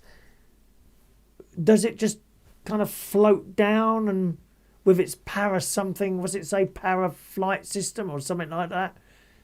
£38,000 to go on that. Would you? If you had the money? Maureen likes the colour of the shirt. Thank you, Maureen. This is very old, this shirt. Very, very old shirt this is. Thank you, Maureen. Goes well with the jacket. Thank you, Maureen. Michael Lawrence, hello Michael, says it sounds an interesting, Chris, experience to do that. Yes, I don't know if I'd do it though. You know, when I'm on a plane, I kind of switch off to the fact that there's nothing underneath for miles. You know, I don't know if I could do it. Yeah. Ronnie wants to know, is there a movie on the flight? I don't know. Well, you wouldn't. Why would you need a movie on that? You wouldn't need it, would you? You're going up there to look out the windows. It's a long time you're up there, isn't it? Hours you're up there. Really? Once in a lifetime thing, isn't it, eh? Is it something you'd want to do? Don't forget, send us a text if you want to. 07451 287 337 is my text number. Okay, Paul in Ashford says the Virgin and Amazon rides only give you about 180 seconds up there. That's right, and are much more expensive, isn't it? Much more expensive. It's a thought. It's on the same sort of scale as when people retire. You know, they get a bit of cash coming in, and so they blooming well should do. They worked all their lives.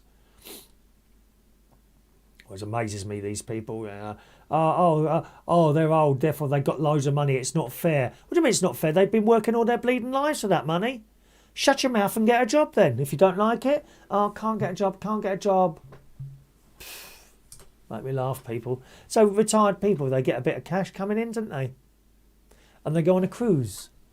Or they go on like a 2 or 3 month holiday to somewhere they've always wanted to be. Perhaps to family have moved away to, I don't know, China or Australia or somewhere like that. And they go and they spend a bit of their money doing that. Why not spend it going up in one of those balloons? Some of these people with their private pensions and that, and they get a 25% payout. I mean, I had one last few years ago, 25% payout. Sometime it wasn't, believe me, it wasn't £38,000. It was all right though. I managed to get myself a little old caravan with it, so I'm glad I bought that. And but £38,000, that there will be plenty of people out there who can afford to do that. That's affordable. It really is. Stephen Dagenham says we could hook that balloon up. Retro Store's polytunnel. No, I think the plastic would be too thick, Steve. By what that was said in the sort of the advertising bump there, I think the balloon, the polytunnel plastic would be too thick for that. Rowan would love to do it. I bet you would. Michael Lawrence Wickens, they're fantastic pictures. Oh, they are. Now, let's have another look at those again, shall we? You can have a little glass of water while you're looking at those pictures. There you go. That's what you'll be sitting in. I mean, they must have tested it out by now, I would assume. Did we have a start date and that's the balloon that's going to lift you? Okay, 2024, that's when it starts. They're saying 2024 is when it's going to start. If you want to have a look at that yourself, just type in worldview.space. Okay, worldview.space. I'll type that into my Google now, just to check you can find something like worldview.space.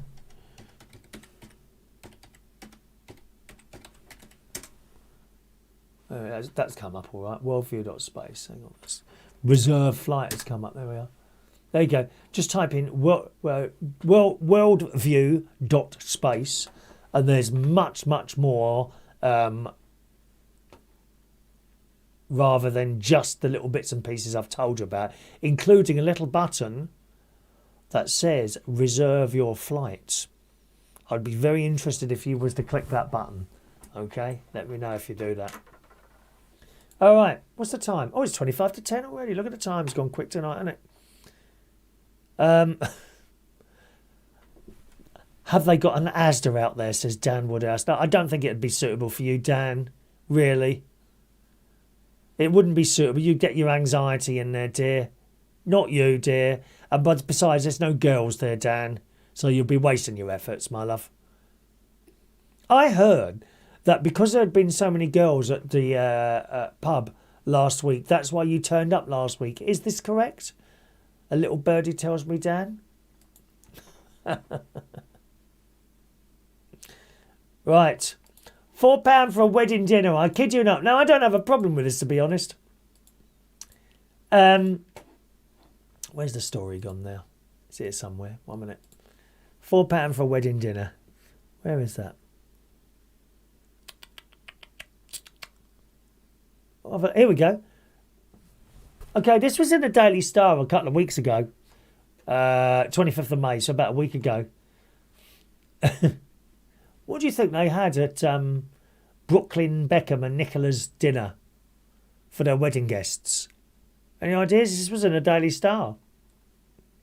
It says Brooklyn Beckham and wife Nicola Peltz fed their guests £3 burgers from her billionaire dad's fast food chain at their £3 million wedding.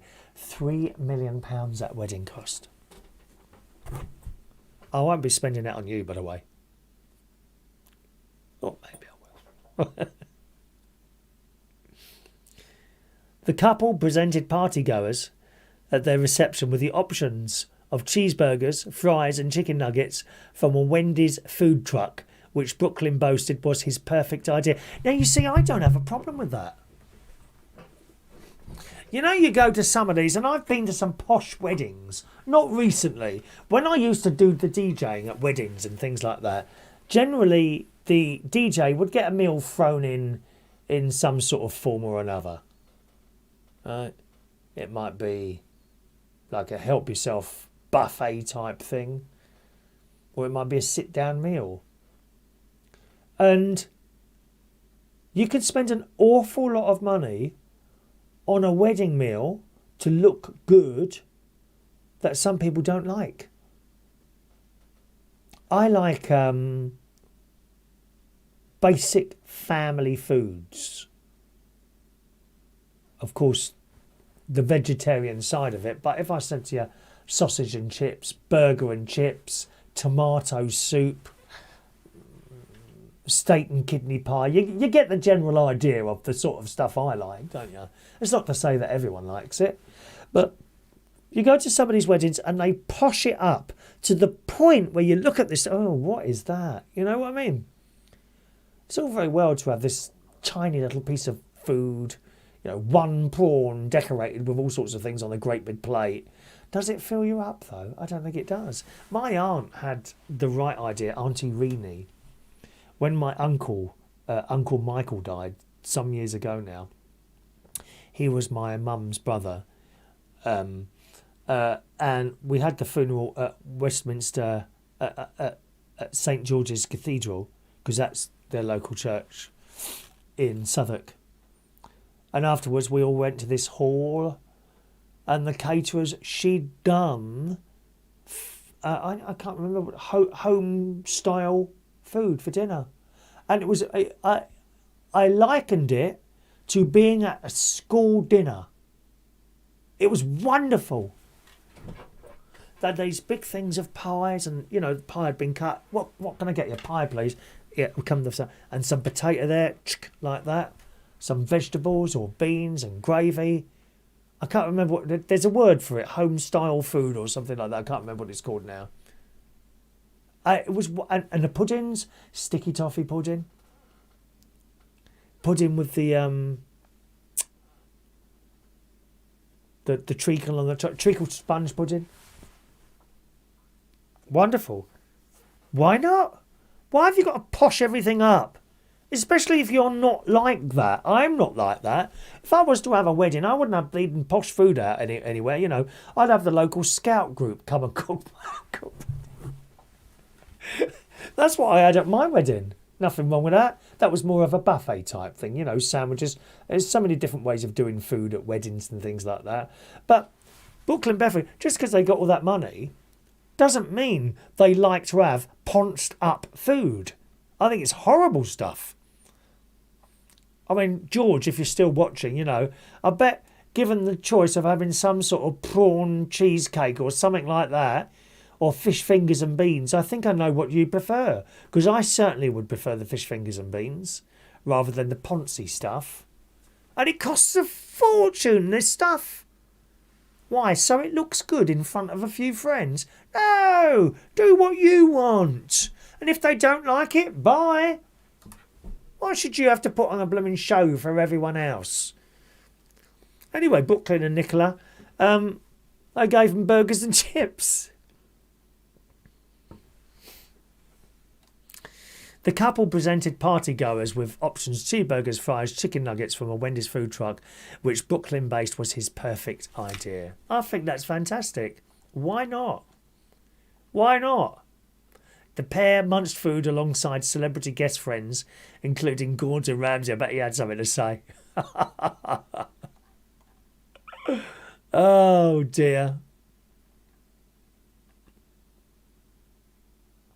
I'm pleased that they did that, actually. Steve says, school dinners, I love the chocolate pudding and custard. Do you mean the chocolate custard? Was it chocolate? Was it called chocolate custard or chocolate sauce? I'm not quite sure what it was now. We had wonderful school dinners at my secondary school, not so much at the primary school. I went to London Oratory in Fulham, and they cooked all their own food there and then. There at the school, we had our own kitchens and that, and it was the most wonderful school dinners we had there. I can't tell you. There was always, and we never had chips. There was never chips or pizza. None of that muck. Always had fish available on Friday, sausages, meat pies, potato. Oh, just wonderful food we had at school. I was very, very lucky to have those school dinners there. Ronnie says, spend the money on the honeymoon. I totally agree with you, Ronnie. Weddings are expensive, especially the ambulance. Not if you're in this country, Ronnie. It's all free here, mate. If I need an ambulance, I just call and one arrives, 8 hours later in the present climate. Jason, nothing wrong with having a Greggs. Absolutely, Jason. Now there's an idea. So you have a wedding? I bet if you was to contact Greggs, they'd only happily provide the service. Oh, that's what we need, Jason. If I get married, I'm going to get Greggs to do it. Sausage rolls, pasties. We might have some extras like baked beans and that sort of thing, And the soup, of course, got to be either vegetable or tomato. Now, I went to a wedding last year and they're a lovely, lovely couple. Two very, very good friends of mine. But the soup was curried lentil. Why would you give something like that at a blooming wedding? Where's the tomato soup? Where's the vegetable soup? Where's the mushroom soup, please? Spring vegetable soup? Yes. Curried lentil? I complained bitterly. In fact, I didn't have the starter. If you had Greggs doing it, it would be tomato or vegetable soup, wouldn't it? Everyone's happy. Listen, everyone's going to have one of those two. I can't believe there's anyone watching this show tonight that would have either a vegetable or a tomato soup. By the way, can I just ask you, can you hit the little like button there, please? We could do with a few more likes on this show. I think the maximum we've had is about 20. It was all different when I was giving stuff away. Oh, dear me. Like, up it was going, and then we gave some. Since the prizes stopped, that's it. We're not running a registered charity here, dear. There can't be anyone here that wouldn't like one or those other two at a wedding. How many people turned down the curried lentil soup? Vile. Did you have your selection of sausage rolls, Jason? both normal and vegan ones. Oh, it'd be wonderful, wouldn't it? I bet they'd bring in a portable oven as well and cook it there, and then you'd have the whole wedding reception filled with the smell of cooking Greggs. And then the little sponge cakes with pink icing on the top. This is the way to go, mate. I bet someone's done that. I bet people have called in Greggs to do their wedding food. They must have done. Greggs only do a beef and veg pasty.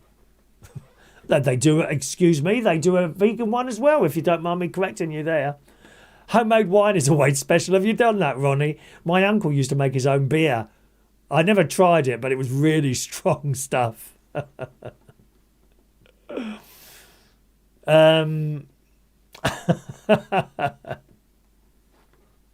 I like the idea of that. Paul in Ashford.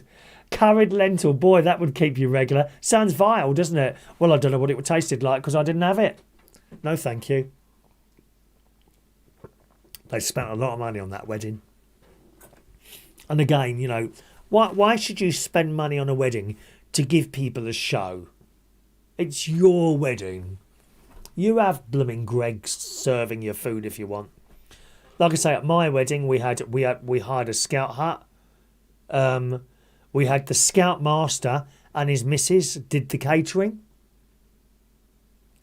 which was like, you know, a buffet, sandwiches, sausage rolls, that sort of thing. Wasn't a sit down. And we had a bloke doing a disco. That's it. I mean, what do you need? Some people, they go out and hire a 5-star hotel, Claridge's. If you got the money, tens of thousands of pounds, you know.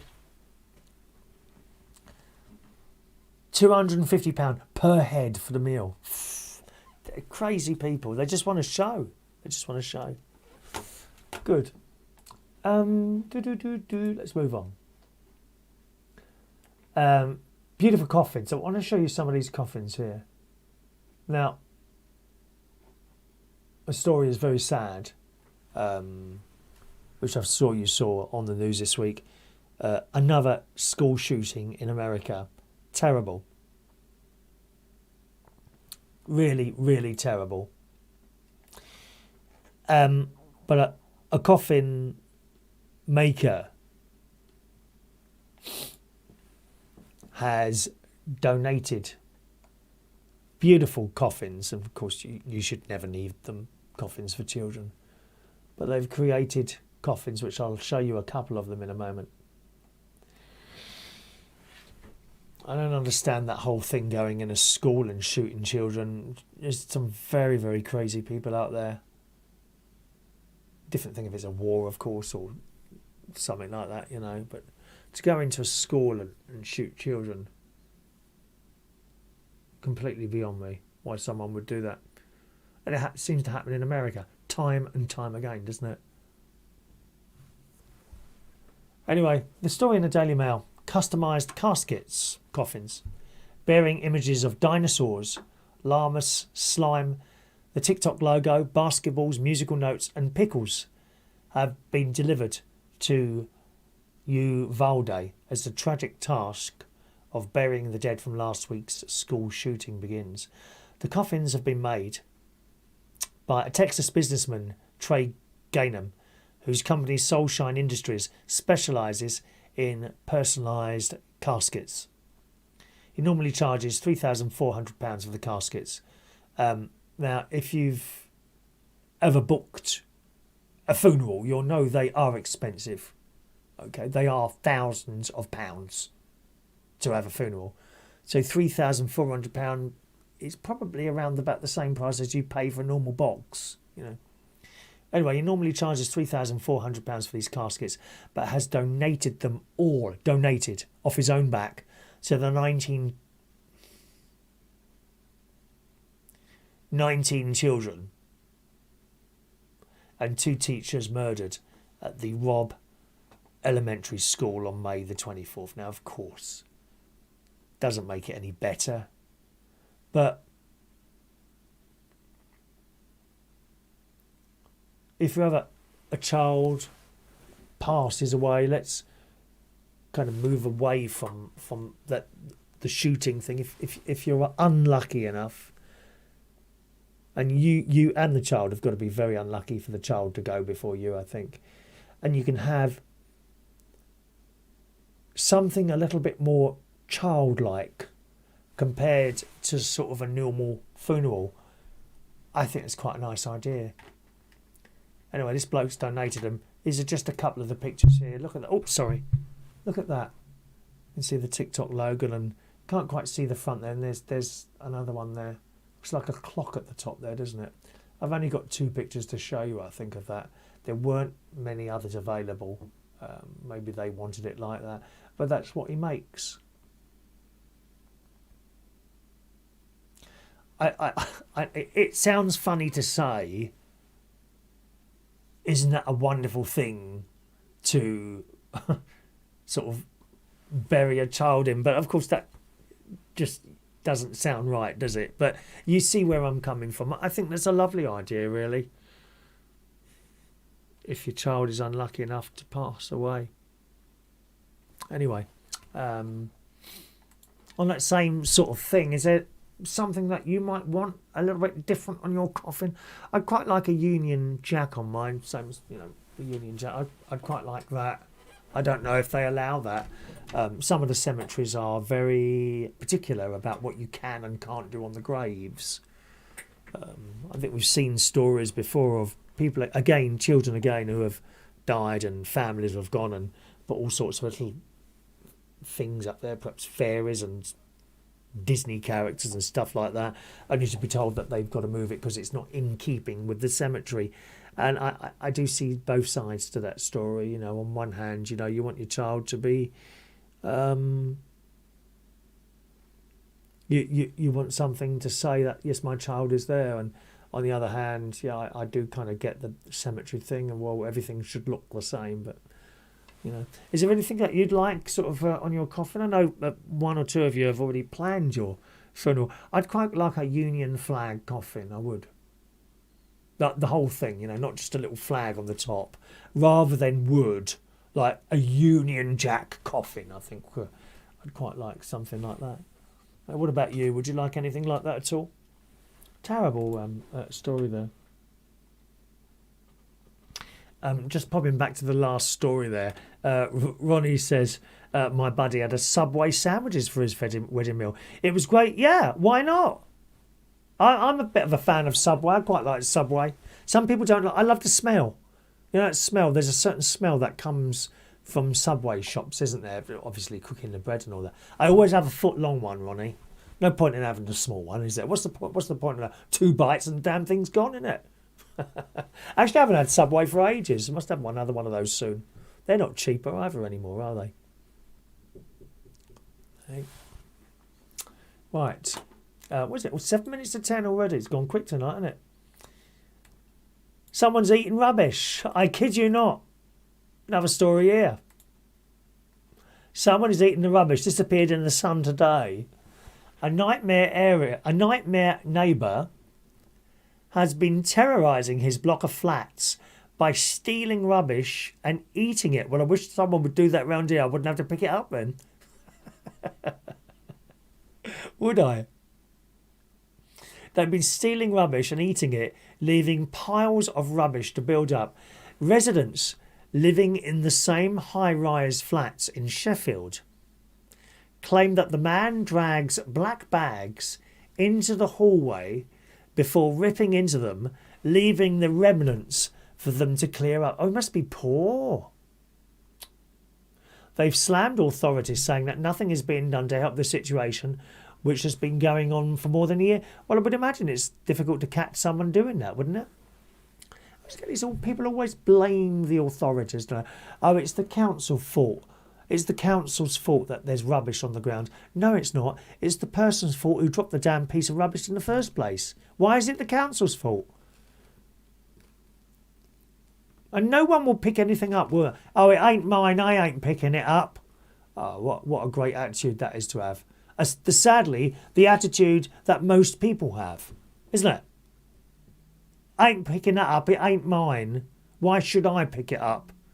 Because you're a human being, unless you want to live in a dump.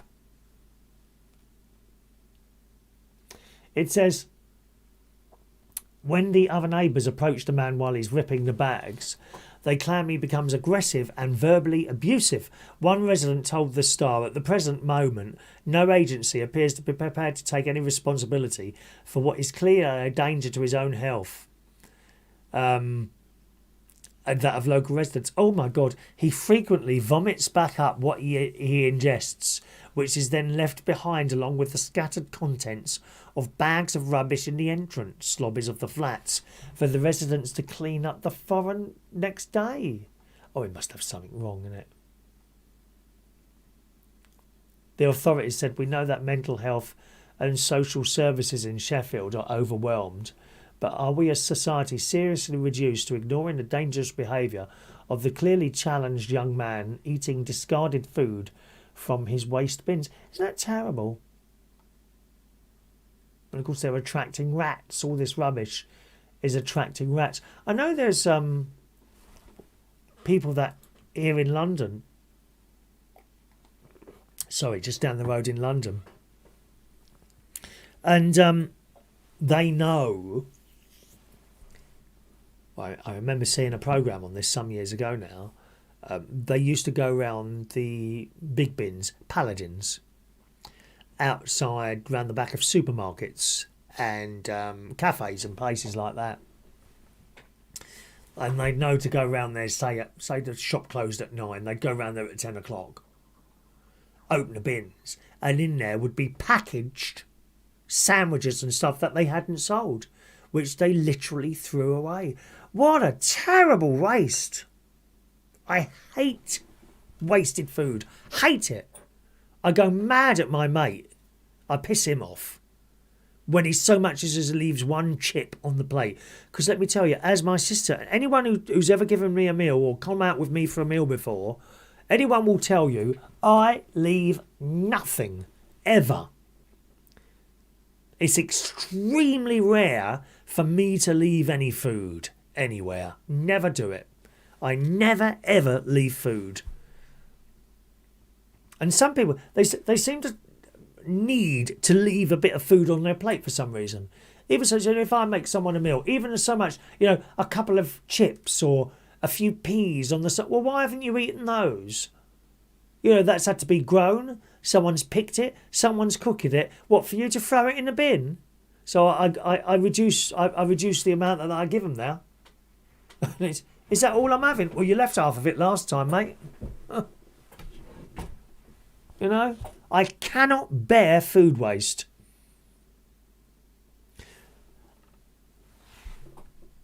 And a few years ago, there was this group of people that went round looking in the paladins, and they would live off this stuff. It was a sandwich, clearly, that had to be eaten by the end of that day. Someone didn't buy it. They collect them all up and chuck them in the bin. It's criminal. It is. I mean, can't they just leave that? Why put it in the bin? At 10 o'clock, can't you just put them, most shops have got a doorway, haven't they? Put them in their packaging outside the doorway and people can come and pick them up and eat them. Homeless people or whoever happens to be passing don't necessarily have to be homeless, do they? These people used to go in bins, but it seems to be a bit different, that story, doesn't it? These would have been in a packet, sealed packet, then the sealed packet placed in sort of a plastic bag and chucked away in the bin. Shocking waste. I can't bear food waste. Does that do your brain in, food waste? What about when you're in a restaurant, right? Toby Carvery's a good one. There's a good one. Go in Toby Carvery, they give you 3 items of meat, or if you're vegetarian, you can choose something else and it's cooked for you, right? And then you load up the plate with your potatoes and vegetables. And I do that. Great big plate I have. Roast potatoes, loads of vegetables, and little what's that thing? Sponge thing? What's it called? Yorkshire pudding. I sit there and eat all of it. I kid you not. There are people that go into Toby Carvery and they upgrade to an even bigger plate. And they're always great big fat bastards. They got all this food on it, and then they put it, then they eat it. And then they leave half of it on the plate because they can't stuff it in their great big faces. And gets thrown away. What a waste! Waste, waste, waste. can't bear wasted food. Really can't. My father was the same. Never ever saw anything left on his plate either. Perhaps that's where I get it from. That would be good. I suppose he had that from the war years, really, when they didn't have much food. You know, just because we've got plenty of food now doesn't mean you should throw the blooming stuff away. Seriously, I've got they bought us around food caddies 2 years ago. Black food caddies 2 years ago. So any wasted food, you scraped it into that and that goes somewhere, and I don't know what happens to that. Probably ends up going on a field somewhere and doing good like that. Mine's still in the shed, hasn't been used yet. In 2 years, I've thrown away 0 amount of food. None. There are occasions where I might get an apple go bad. You know, when you buy a packet of apples, sometimes you can't see the side of the apple and it's gone bad. That'll go over the fence. Won't get thrown in the bin. It'll go over the fence and it'll disintegrate into the ground and do the ground a bit of good. I throw no food away. Are you the same? Do you throw food away at all?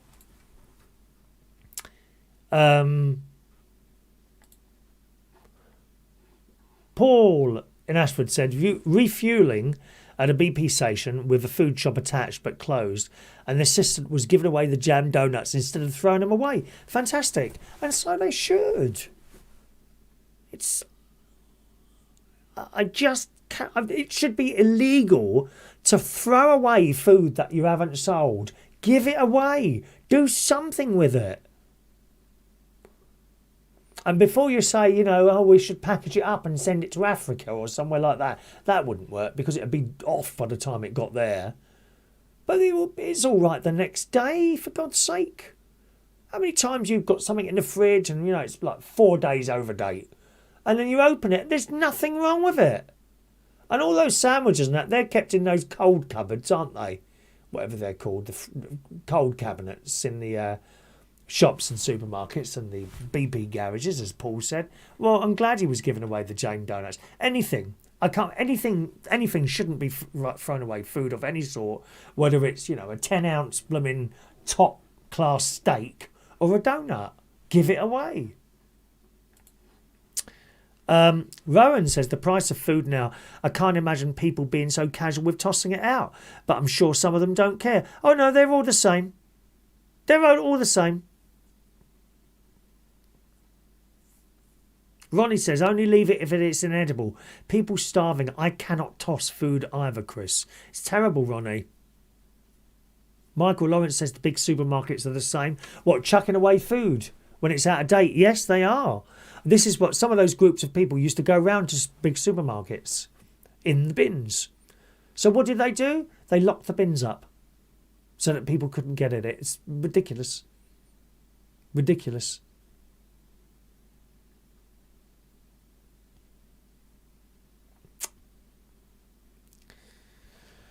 Jason, I've never used our food waste bin because I use it for my nuts and bolts.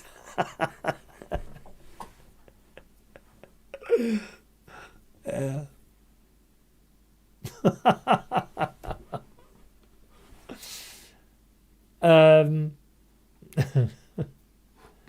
But food is dearer now. Even in Aldi, I've noticed certain things have gone up. So those VLT sandwiches I like? Now, I don't have them very often because they're just ridiculously priced in the BP garage. They want £4.25 for one of those. It's one sandwich. It's not a meal deal. £4.25 for a vegan lettuce and tomato sandwich. And they're very, very nice. They really are nice. £4.25. When I was at the hospital yesterday, there's a Marks and Spencer's next to it. And they sell the same sandwiches. £3. Still expensive, £3.75. So that's BP are putting 50p on those sandwiches. That's one sandwich. So how many of those do they sell will make 50p off? Shocking, isn't it? And we mentioned rats. I'll finish off with this story today. Mentioned rats. That bloke who's nicking everyone's thrown away food, except I don't think it's particularly edible, to be honest. You've got rats hanging around the flats. There's a story in the Express this morning. A pest control expert warned that no one is safe as rats are reportedly now sneaking up toilet pipes and into homes. Keep that door closed, mate. You know, hang on, let me just get comfortable. I've become uncomfortable suddenly. Rats are coming up your toilet. Keep the lid closed and the door closed on the toilet. Give yourselves extra thinks of defence, I think. That's what you need to do. Experts have warned people are scared, and they should be, following a huge increase in the UK's rat population. The horrifying rodents are also finding new ways to break in and can do it far easier than you might think it's been suggested. Rats are particularly purpose-built to find their way into places they should be, with bendy bones enabling them to sneak through tight gaps. They are also capable of holding their breath for 3 minutes and tread water for 3 days. Pest control experts are therefore warning the public to better rat-proof their homes to hold the pesky creatures back. Some people have found giant rats in their toilets. This is Leicestershire, not London. Wow.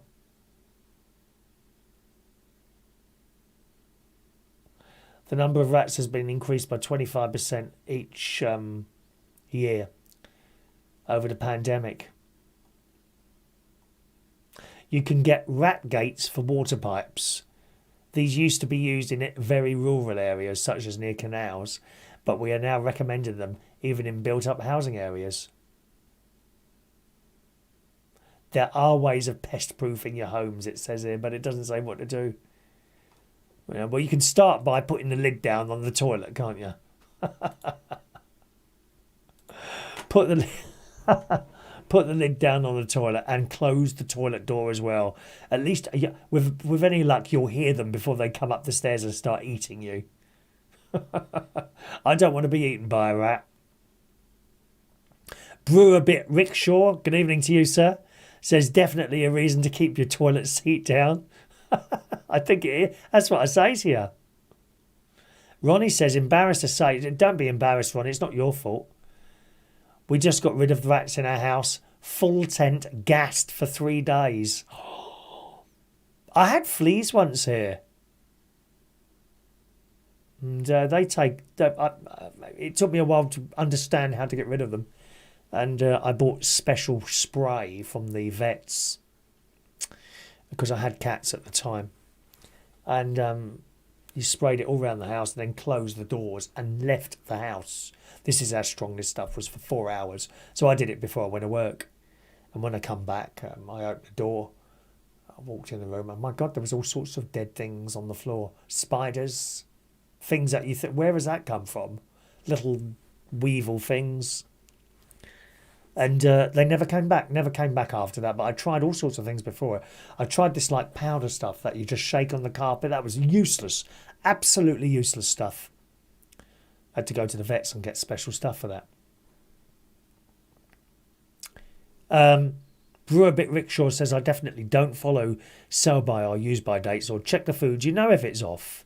Yeah, you do know if it's off. And actually, I can just fit in one more story here. Jason says Greg's give any leftover food at the end of each day to local groups or old people's homes, which is fantastic. You know, I just wish there was some sort of law to stop you throwing away food. It's horrendous for people that throw away any sort of food, especially, as I say, restaurants and things like that, you know.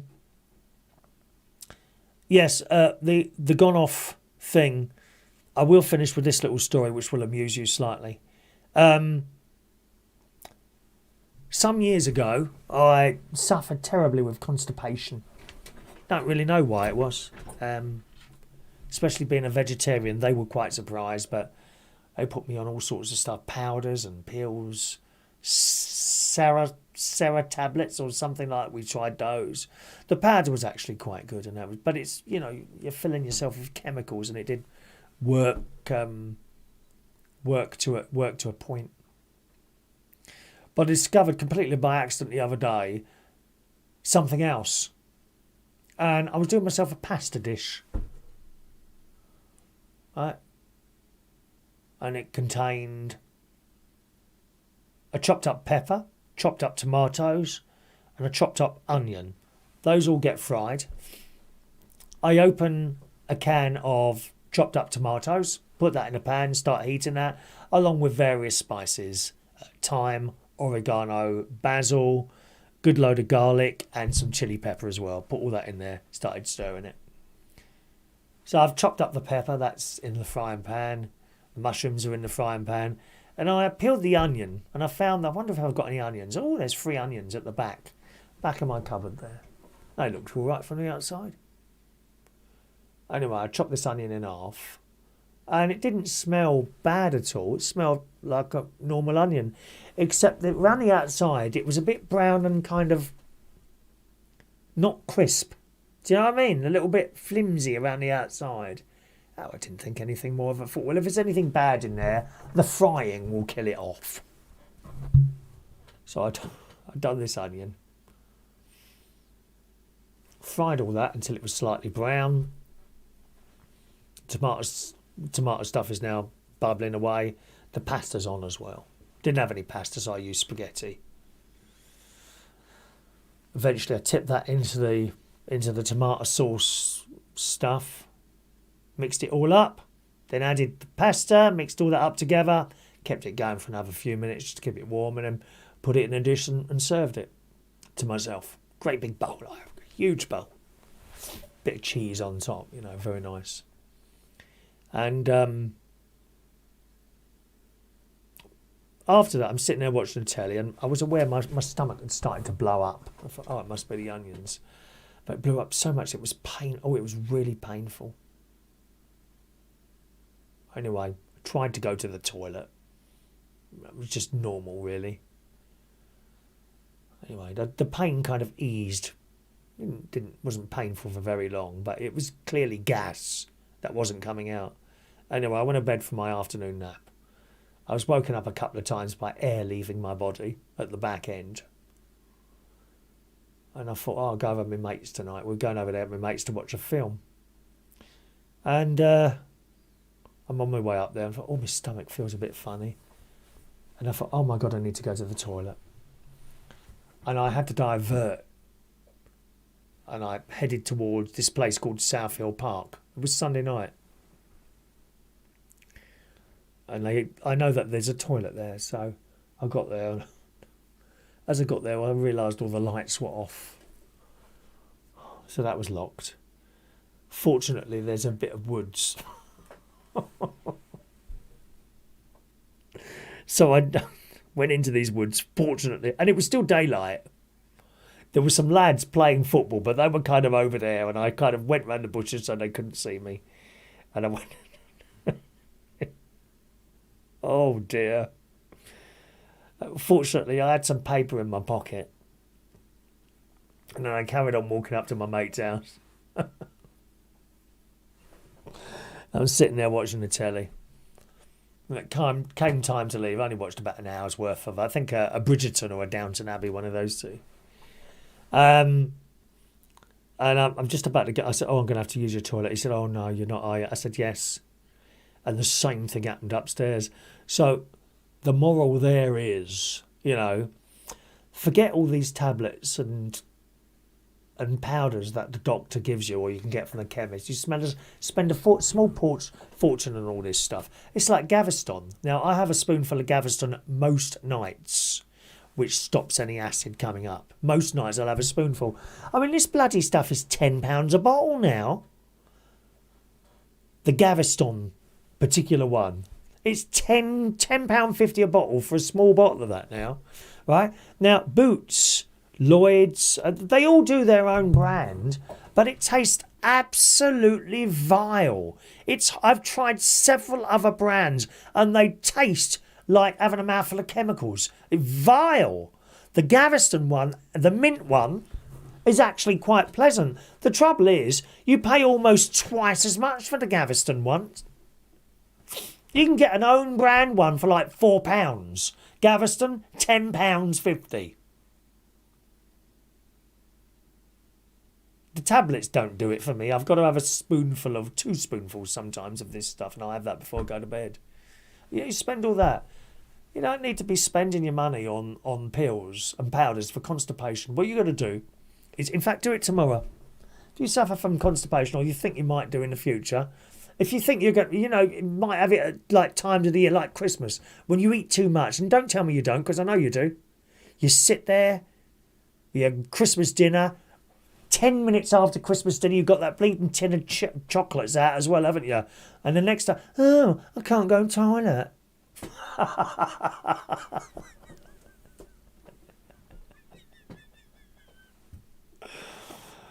Dude, tomorrow, go and get yourself some onions from the supermarket and put them at the back of the cupboard.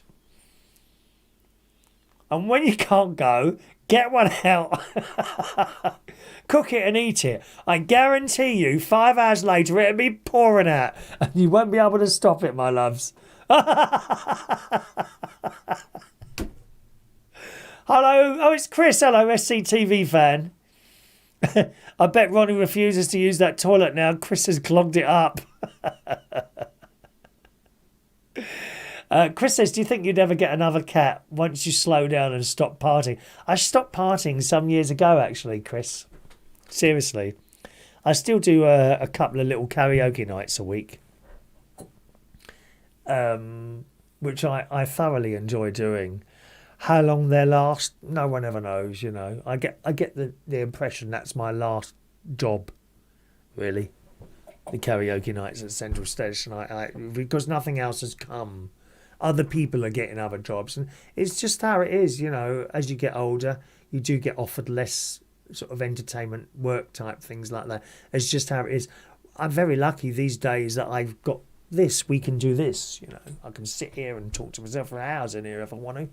So it gives me something else to do. But I wouldn't like to stop doing the karaoke. It will probably, entertainment, when it's had enough of you, it retires you. It's not the other way around. Not many people retire from doing entertainment type things. Whether that is doing a little disco in a local pub once a week or being on the telly in front of tens of millions of people, the entertainment industry is all the same. Will retire you when it's had enough of you, and that's the way it is. And I've been thinking that the last couple of weeks, actually. I feel that whole going out and standing on a stage type thing that I've done for over 40 years now, I can feel that slipping away now. I can actually feel it happening. Isn't that odd? Hopefully it won't for a while, but I will miss doing that. I will miss doing that, and I'll be very happy to talk about it. Still on here, and we're very lucky to have this, so you can still do that sort of thing, albeit you're not in front of a sort of audience sitting in front of you, although you are, because you're there, aren't you? That sort of thing there. So I don't think I'd get another cat. I have been thinking about it, to be honest, Chris. I have, but it's when they die and all that, and it's just awful. Well, you are losing a member of the family. You really are. Brew a bit. Thanks for another entertaining evening. Thank you very much. Thank you. I'm glad you enjoy it. Brew a bit rickshaw, baby. It's a shame we don't have a few more people watching and joining in, but there you go. It's just one of those things, isn't it? I was watching a video today. One of the things people do when they're filming is moving the camera too quickly. And I was watching something that I started trying to watch it. And it was something to do with a Pontins video, and someone gone, worst holiday ever. But the camera, and they're moving this bloody camera like this. If you're going to move from one to another, and Martin will tell you this, you go like that. Slow. Not like that. You go like that. Slowly you move from one bit to another. Or cut. Cut. Take that bit and take that bit and join the two together. And this camera's going like this. Right, we're going over here now, and now we're going over here. And actually, when you see the kids in the pubs, and they're doing little videos of whatever they're dancing, or maybe they're doing karaoke, and they're like this, with this who is going to watch that? And then I saw how many people had looked at his video. And it was like 43,000. Last week's video of mine, 300 people watched. So...